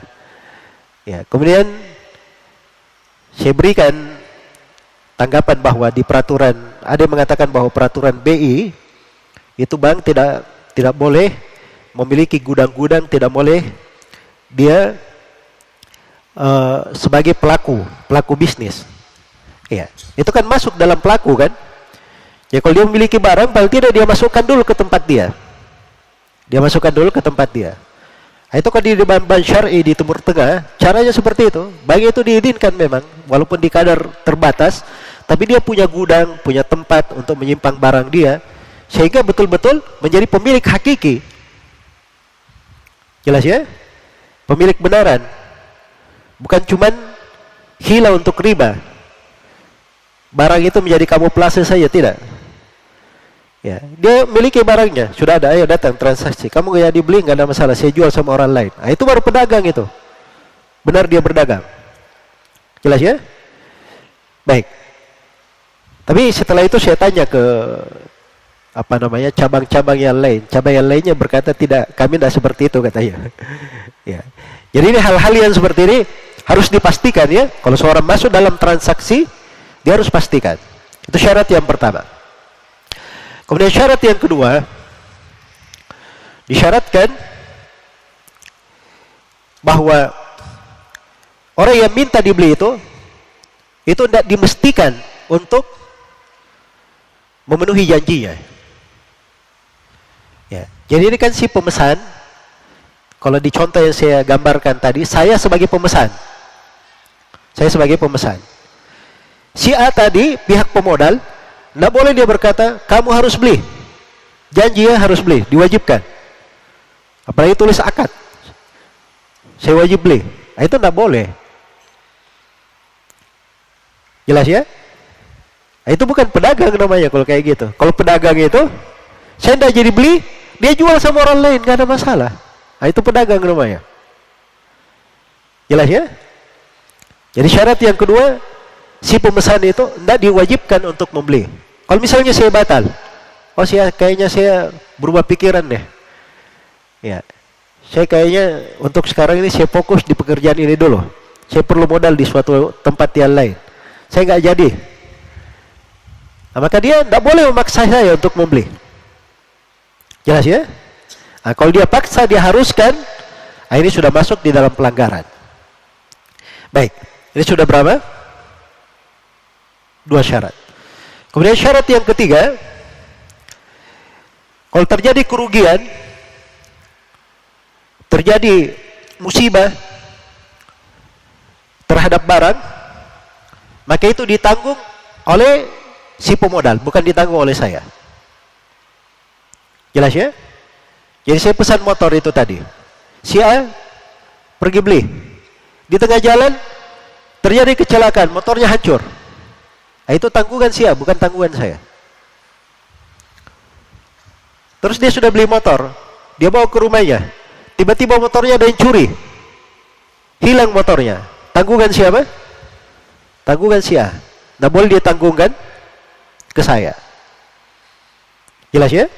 So, kalau dia tanggungkan ke saya, nah itu sebenarnya riba sudah. Itu hila saja. Barang itu kamuflase kalau seperti itu bentuknya. Nah, dengan 3 syarat ini, insyaallah ta'ala bisa masuk di dalam pembahasan. Selain daripada apa yang saya sudah sebutkan tadi ya, kalau ada keterlambatan di pembahasan taksid, kalau ada keterlambatan tidak boleh dijatuhkan penalti. Diberi syartul jaza. Kalau terlambat sehari dikasih tambahan 10% atau 0,1%, 0,2%, itu tidak diperbolehkan. Baik, selesai ya. Ini bai' al-murabaha lil amiri bisyara'. Dan bagaimana silam pendapat para ulama di dalam hal ini. Dan yang ringannya seperti yang saya sebutkan tadi, itu dengan 3 syarat itu. Apabila terpenuhi syarat-syarat itu, insyaallah ta'ala hal tersebut adalah hal yang dibolehkan. Dan pembolehan untuk jenis ini ada sejumlah ulama yang membolehkannya, Syekh bin Baz, kemudian ada fatwa dari berbagai perkumpulan fikih di dalam hal tersebut. Ya, tetapi apa yang saya terangkan tadi itu intisari dari apa? Dari kesimpulan di pembahasan ini. Sekarang yang keberapa? Yang kelima. Yang kelima ini bentuknya sewa, kayak menyewa. Tapi dijanjikan nanti kalau berakhir sewanya itu bisa menjadi milik dia atau dijual kepadanya. Makanya namanya al-ijar al-muntahi bit tamalluk atau bil bai'. Penyewaan yang berakhir dengan kepemilikan atau jual beli. Saya tadi beri contoh bahwa ini banyak terjadi di masa sekarang ya. Saya nggak tahu kalau hadirin dan hadirat sekalian biasa mendengar yang seperti ini, tapi setahu saya ini terjadi pada sebagian perusahaan yang menyewa alat-alat berat. Iya. Jadi kalau dia beli alat berat itu merugikan ya untuk perusahaannya, atau mungkin modalnya tidak kuat, maka cara yang paling simpelnya dia sewa. Nah, pihak yang menyewakan dia katakan baik sewa aja selama 10 tahun. Begitu lepas 10 tahun barang itu menjadi milik kamu. Misalnya. Jelas ya? Nah, ini beransur juga, dia bayar secara beransur. Ya, dan akhirnya adalah apa? Kepemilikan. Dan saya pernah lihat juga ini terjadi di sebagian perusahaan taksi. Jadi sopir taksinya diberi akad sewa. Dia setoran setiap hari misalnya 300.000 atau 500.000 selama 5 tahun, mobil itu berubah menjadi milik dia. Mobil taksinya berubah menjadi milik dia. Jelas ya? Baik. Nah, ini semuanya sama akadnya. Al-ijar al-muntahi bit tamlik. Tadi saya beri kaidah. Al-ibratu bil ma'ani, bil maqasidi wal ma'ani, la bil alfadhi wal mabani. Yang menjadi ukuran maksud dan makna. Maksud dan apa? Makna. Iya. Bukan lafaz dan bukan bangunan kata, tapi yang menjadi ukuran maksud dan maknanya. Jadi walaupun dia katakan ini disewa, nanti kalau sudah selesai, ya, otomatis jadi kepemilikanmu. Ya. Itu harus dilihat sewa di situ benar sewa atau tidak. Jelas ya? Baik. Ataupun dia katakan nanti berakhir dengan diberikan, dihibahkan. Nah, ini bahasa lain ya, berakhir dengan apa? Dihibahkan. Ya. Jadi dia beli, misalnya dia sewa alat berat selama 5 tahun. Begitu dia bayar cicilan yang terakhir, bulan terakhir di 5 tahunnya, maka langsung berubah menjadi hibah untuk dia. Nah, ini cara keluar ya. Kalau dia bilang 2 akad, nanti kena hadits 2 akad. Kalau begitu kita rubah jadi hibah. Hibah kan tidak ada masalah, dihadiahkan. Ya, itu tadi saya bilang, walaupun dia namakan hibah, dia sebut dengan hibah, hakikatnya itu jual beli namanya. Jelas ya? Jadi itu hibah cuman nama saja untuk menutupi hakikat. Untuk menutupi hakikat. Karena itu di sini di pembahasan al-bay' al-murabah lil amir bisyara ini, itu ada yang dibolehkan dan ada yang tidak dibolehkan. Ada yang dibolehkan dan ada yang tidak dibolehkan. Afwan. Di pembahasan al-ijar al-muntahi bit tamlik, penyewaan yang berakhir dengan kepemilikan ini, itu ada 2 jenis. Ada yang dibolehkan dan ada yang tidak dibolehkan. Ya. Saya akan berikan ketentuan-ketentuan apa yang dibolehkan dan apa yang tidak dibolehkan, supaya kita menjadi jelas di dalam pembahasan ini. Baik, yang dibolehkan itu, atau kita mulai dulu dari apa yang dilarang dulu. Yang masuk di dalam larangan, hal yang dikatakan haram, itu ketentuannya apabila terjadi di dalamnya 2 akad yang berbeda pada satu waktu dan pada satu benda atau pada satu ain, satu barang, dan di masa yang sama. Di masa yang sama. Jadi kalau dia katakan, ini sekarang barang kamu sewa. Kamu sewa. Iya. Begitu berakhir sewaan yang terakhir, dia berubah menjadi kepemilikanmu. Tamlik. Ini berarti dia gabungkan 2 akad. Dia gabungkan 2 akad. Akad ijar dan akad tamlik di dalamnya. Atau dia katakan, kamu sewa, ya, dia akhirnya berubah menjadi saya jual kepadamu. Ini juga menggabungkan antara ijar, antara sewa dan menjual. Itu masuk di dalam larangan, mengumpulkan 2 akad jual beli dalam satu transaksi. Dan ini adalah hal yang diharamkan. Adalah hal yang diharamkan. Iya. Mungkin ada yang pakai bahasa lain, seperti yang saya katakan tadi. Dia katakan, kamu sewa, begitu berakhir, saya hibahkan untuk kamu. Berubah jadi hibah. Jadi memang berkumpul 2 akad sekaligus ya. Berkumpul 2 akad sekaligus.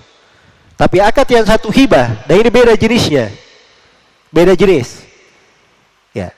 Beda jenis. Dan secara umum ada yang membolehkan di kalangan ulama untuk hal yang seperti itu. Tapi hakikatnya, kalau dilihat hakikatnya, ini sebenarnya sudah menyatukan 2 akad transaksi, 2 akad transaksi dalam satu, 2 akad jual beli dalam satu transaksi. Sudah digabungkan. Baik. Kemudian ada sudut lain yang menjelaskan tentang pengharaman di sini. Kalau misalnya begini ya. Ada alat berat. Alat berat ini harganya 1 miliar. Iya. Biaya sewanya misalnya dihitung 50 juta per bulan. 50 juta per bulan. Maka selama 200 bulan, kalau dia berhasil, kalau dia terus membayar selama 200 bulan 50 juta, ya, maka itu akan berubah menjadi apa? Afwan, bukan 200 ini ya, kalau 50 juta berarti 20 bulan ya. Selama 20 bulan, ya, selama 20 bulan, kalau dia bayar 50 juta, nanti pasti akan genap 1 miliar. Nah, maka dia nilai ongkos sewa itu sama dengan ongkos barang itu, 1 miliar. Nah, ini pasti akan masuk di dalamnya kekeliruan lain lagi di pembahasan jual beli. Kekeliruan yang bernama al-jahala wal gharar. Tidak diketahui dan tidak jelas. Namanya barang itu menyusup. Ya kan? Harganya sekarang 1 M. 1 tahun berikutnya belum tentu dia 1 M. Jangankan 1 tahun, mobil saja baru dibeli, tiba-tiba saya nggak perlu mau saya jual, itu nggak bisa saya jual persis dengan harga yang saya beli. Ya, mungkin turun 10 juta, 5 juta, pasti ada bedanya kan begitu. Sudah ada perbedaan. Nah, jadi artinya kalau dia bikin akad, disewa dan berakhir dengan dijual dengan harga 1 M misalnya, ya, maka ini menjadi tidak benar karena nilai barang itu belum tentu seperti itu. Belum tentu seperti itu. Jelas ya? Maka ini sudut yang tidak dibolehkan. Tapi yang kalau dia bolehkan itu kalau 2 akad yang berbeda. 2 akad yang berbeda. Iya. 2 akad yang berbeda. Misalnya, dia katakan kamu sewa. Selesaikan saja sewaan. Saya berjanji. Ini janji ya. Kalau selesai, saya hibahkan. Saya jadikan kepemilikanmu.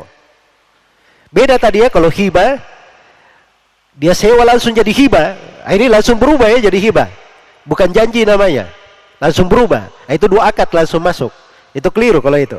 Tapi kalau ini tidak, bahasanya kita sekarang akadnya akad sewa. Akadnya sewa.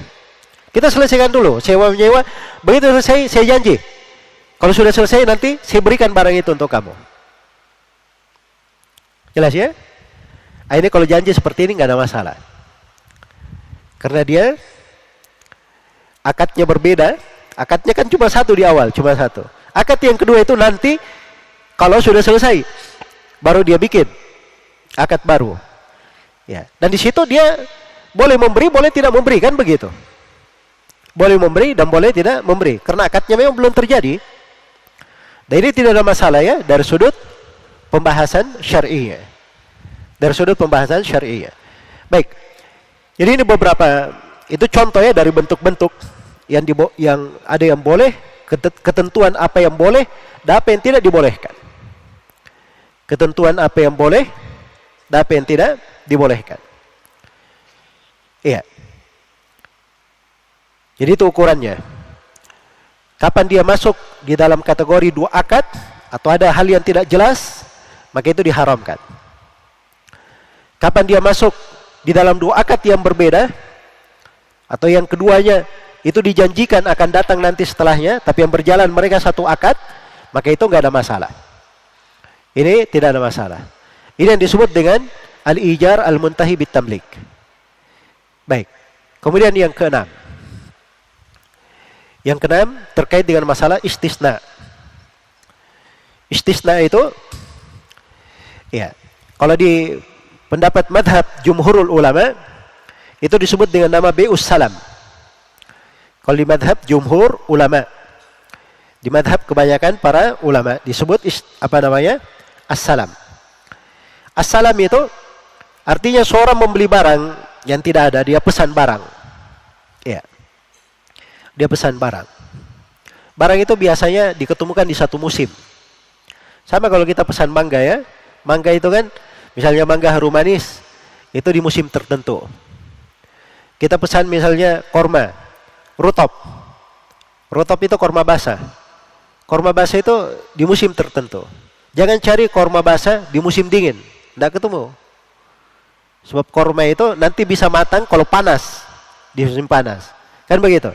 Jadi ada dari barang-barang yang kalau dipesan itu di waktu tertentu. Nah, kemudian barang ini bedanya, istisna as-salam ini, itu bedanya dengan jual beli yang lain. As-salam itu bai'un fid dhimmah. Dia transaksi jual beli di atas tanggung jawab. Barangnya belum ada. Barangnya belum ada. Jelas ya? barangnya belum ada. Ya kalau barangnya sudah ada, itu bukan salam namanya, hati-hati di situ. Misalnya saya pesan mobil di showroom sana, mobilnya di sana, itu di showroomnya.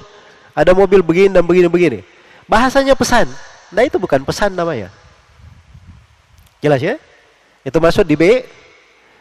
Mau dihitung kemana? Silahkan antum lihat sebelumnya pembahasan. Apa bi'ul murabah lil amir bisyara?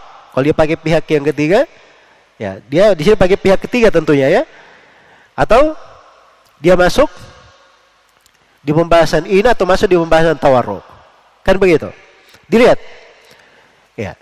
Kalau dia sudah ada barangnya, itu bukan salam namanya. Salam itu transaksi alat dhimmah.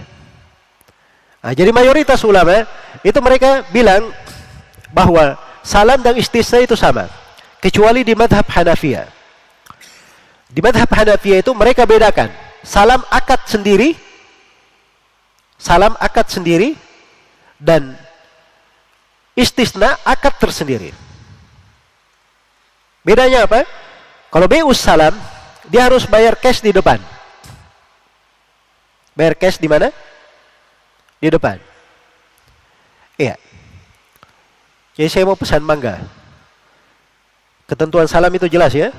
Dia harus perjelas ya, sifatnya, kadarnya, bentuknya. Dia harus perjelas di mana tempat dia terima, kapan waktu dia terimanya. Terus dia bayar di depan. Ya saya beri duit kepada seorang petani. Saya ingin beli beli mangga harum manis. Ini duit 10 juta. Ya, dia sudah sebut harum manis itu jenis mangga. Sudah mangga, jenisnya namanya apa? Harum manis. Jadi kalau dia bawakan saya mangga macan atau mangga kue, itu menyelisih akad. Jelas ya? Saya inginkan mangga ini tahun depan. Disebut di waktu yang biasanya ada. Tahun depan. Ya. Terus dia terangkan kapan waktunya. Nah, ini masuk ke dalam salam, dia bayar di depan. Tapi kalau istisna itu didefinisikan akdun fid dhimmah syurata fihil amal. Dia akad ditanggung jawab, disyaratkan di dalamnya bekerja, disyaratkan di dalamnya membuat. Nah, itu bedanya ya. Ini ada bentuk dia membuatnya, bekerja padanya. Ya, seperti misalnya saya pengen mobil. Mobil apa? Dia sebut nama mobilnya, misalnya saya pengen mobil Honda, ya jenis ini, ya tipe begini. Baik, dibuatkan. Mobilnya dibuat, tapi selesai baru diberikan. Nah, ini istisna namanya. Atau bentuk lain misalnya, saya pengen rumah, maka saya terangkan rumahnya itu begini dan begini. Sudah ada gambarnya semua lengkap ya, rumah itu. Iya. Maka dia buatkan rumah tersebut. Kan namanya buat rumah dikerjakan sampai selesai. Ya. Kalau istilah sekarang sisa lepas kunci saja. Jadi dia lepas, dia kerja sampai selesai, ya serahkan kunci sudah. Baru dia selesaikan terkait dengan apa? Harganya. Ini istisna. Istisna di sini ada perbedaannya dengan akad salam. Kalau akad salam itu harus dia bayar di depan. Tapi kalau istisna tidak. Tidak mesti dia bayar di mana? Di depan. Itu di madhab orang-orang Hanafiyah. Iya. Dan di sini terjadi silang pendapat ya. Terkait dengan istisna ini. Apakah dia dibolehkan atau tidak? Dan kebanyakan ulama belakangan mereka menganggap bahwa istisna ini adalah akad yang syar'i. Akad yang syar'i, akad tersendiri. Akad tersendiri. Iya. Dalil-dalil tentang hal tersebut itu banyak ya. Terkait dengan Nabi SAW pernah bikin cincin. Setelah Nabi bikin cincin, maka para sahabat juga minta dibuatkan cincin. Dan di hadits itu tidak disebutkan bahwa sahabat itu bayar dulu di depan. lalu dibuatkan. Andai kata disyaratkan oleh Nabi bayar di depan, Nabi pasti akan tegur. Kalian kalau ingin buat cincin, bayar di depan, baru dibuatkan. Kan begitu? Sebagaimana ketika terjadi as-salam di Madinah, langsung Nabi menegaskan. Ya, man aslafa fi syai falyuslif fi kailin ma'lum wa waznin ma'lum ila ajalin ma'lum. Itu ketika terjadi salam di Madinah, Nabi langsung menerangkannya. Tapi ini tidak diterangkan oleh Nabi hukum, menunjukkan ada perbedaan. Ada perbedaan. Dan itu yang berjalan dari masa ke masa, tidak ada pengingkaran. Dan ini disebut ijma' amali. Karena itu kita datang ke tukang jahit, ya, datang ke tukang jahit, Pak, tolong ukur saya. Mau baju apa? Saya pengen baju yang agak lembut. Dia sebut nama-nama tipe. Oh iya, saya cocok ini, tipe ini aja. Jenis kain ini aja. Warnanya, warna putih. Sudah, terangkan putih. Bagaimana ininya? Corak-coraknya. Ada contoh-contoh di situ. Saya bilang coraknya kayak gini. Sudah lengkap. Ya. Terus saya mau terima 2 pekan lagi. Saya mau terima apa? 2 pekan lagi. Kemudian mereka sepakat harga. Biasanya kalau orang datang ke tukang jahit, ya, ada yang bayar cash di depan, ada yang mundur di belakang. Nanti kalau dia terima baru apa? Dia bayar. Itu yang berjalan di tengah manusia. Kan begitu? Nah, ini bentuk istisna namanya. Beda ya kalau antum ke tukang jahit, antum bawa kain. Saya bawa kain. Pak, ini kain tolong jahitkan. Nah, itu bukan istisna, itu namanya ijar. Menyewa jasa dia untuk menjahitkan. Beda akadnya. Tapi kalau ini saya tidak punya apa-apa, saya datang ukur kain dari dia, dia yang bikin, semuanya dia yang kerja. Semuanya dia yang kerja. Ini berjalan di tengah manusia dari masa ke masa, dan itu dibolehkan, tidak ada yang mengingkari. Jelas ya? Tidak ada yang mengingkari. Karena itu di keputusan Majma' Fiqih Al-Islami, ya, mereka memberikan satu fatwa yang bagus ya terkait dengan akad istisna ini. Akad istisna. Bahwa istisna itu adalah hal yang diperbolehkan, di mana disyaratkan terhadap sebuah amalan dan barang itu di atas tanggung jawabnya harus dihadirkan. Iya. Kemudian disyaratkan pada istisna diterangkan jenis barang yang diinginkan, bentuknya, ya. Kemudian kadarnya dan sifat-sifat yang diperlukan. Kemudian diterangkan kapan waktunya. Kapan waktunya. Kemudian istisna juga bayarannya, harganya itu boleh didepankan. Ya, boleh didepankan dan boleh diakhirkan. Kalau diakhirkan ingin dia cicil, dia bayar secara beransur juga boleh. Dia bayar secara beransur boleh. Ya, saya boleh saja, saya tidak punya rumah. Ya, harga rumahnya mahal buat rumah. Saya nggak punya duit untuk itu. Jelas ya? Saya minta kepada seorang pemodal atau sebuah orang yang badan tertentu dalam keuangan, ya, dia punya modal, dia bisa kerja. Saya bilang tolong buatkan saya rumah ini, saya beri gambarnya. Ya. Kemudian nanti saya mau cicil rumah tersebut selama 5 tahun. Maka dia buat, dia hitung semua rumah itu, dia katakan bahwa ini rumah harganya nanti sekian, ya. Kalau jadi harganya sekian, kamu cicilannya selama 5 tahun begini-begini per bulannya. Ya. Maka kita sudah buat akad bahwa rumah ini selesai dalam waktu 3 bulan. Misalnya, atau dalam waktu 6 bulan. Ditetapkan waktunya. Maka ini masuk dalam akad istisna. Dan ini boleh. Ini boleh. Dan ini solusi permodalan yang dipandang penting di masa sekarang. Ya. Kadang-kadang seorang dia punya usaha bagus. Punya usaha bagus. Jelas ya? Usahanya menarik. Sudah terbukti laku usaha dia.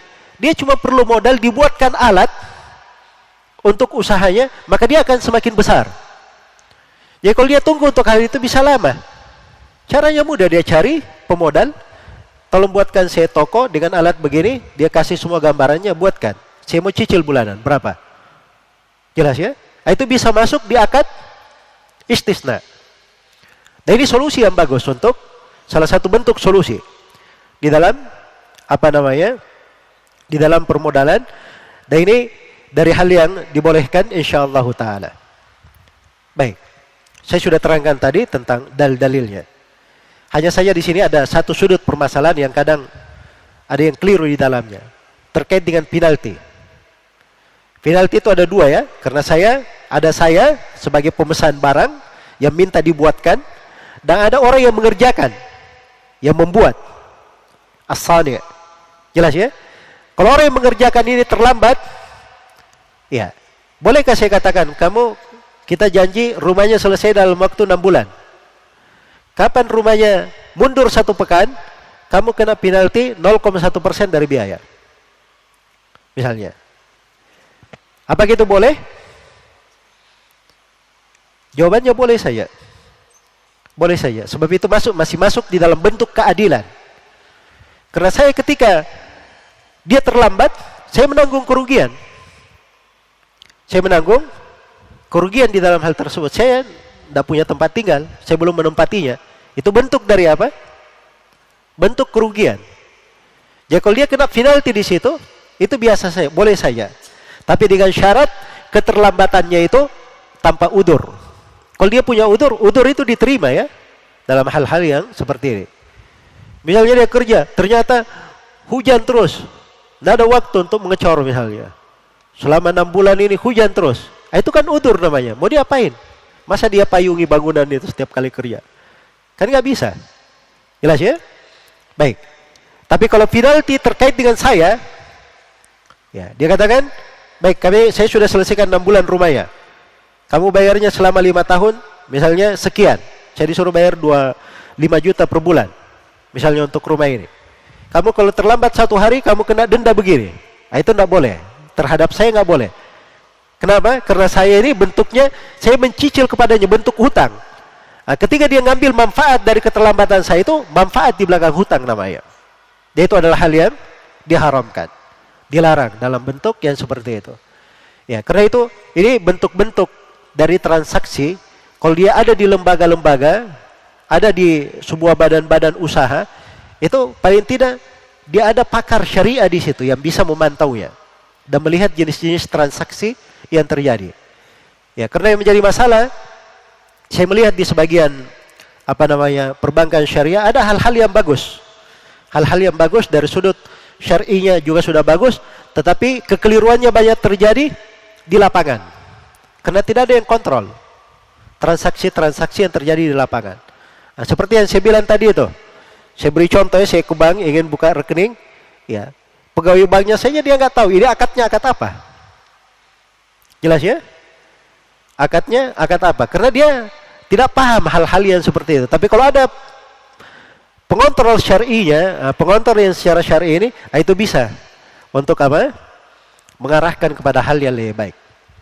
Baik. Jadi ini saya pikir 6 masalah ya di dalam pembahasan. Masya Allah. Sudah sisa 7 menit dari waktu. Kita sampai jam 1 saja. Baik. Saya persilahkan kalau ada pertanyaan terkait dengan permodalan. Saya sudah singgung ya beberapa hal tadi bahwa dari 6 ini kita sudah lihat ya ada gambaran sebenarnya. Tipe-tipe permodalan itu kayak bagaimana. Cuma ini pembahasan perlu saya lengkapi. Saya harus mendefinisikan apa makna harta di dalam syariat. Dan apa bentuk-bentuk harta itu. Bentuk-bentuk harta. Nah, dari situ mungkin ada hal-hal yang bisa kita pahami terkait dengan permodalan. Kemudian yang kedua, juga perlu diketahui bentuk-bentuk transaksi jual beli yang diperbolehkan. Nah, dari bentuk-bentuk transaksi itu, seorang itu dia sudah tahu ya bagaimana ukurannya, bagaimana caranya dia bisa menghasilkan sesuatu walaupun itu tanpa modal sekalipun. Walaupun itu dengan tanpa modal sekalipun. Itu ada bentuk-bentuk yang dibolehkan dan diizinkan secara syar'i. Ya wallahu ta'ala alam.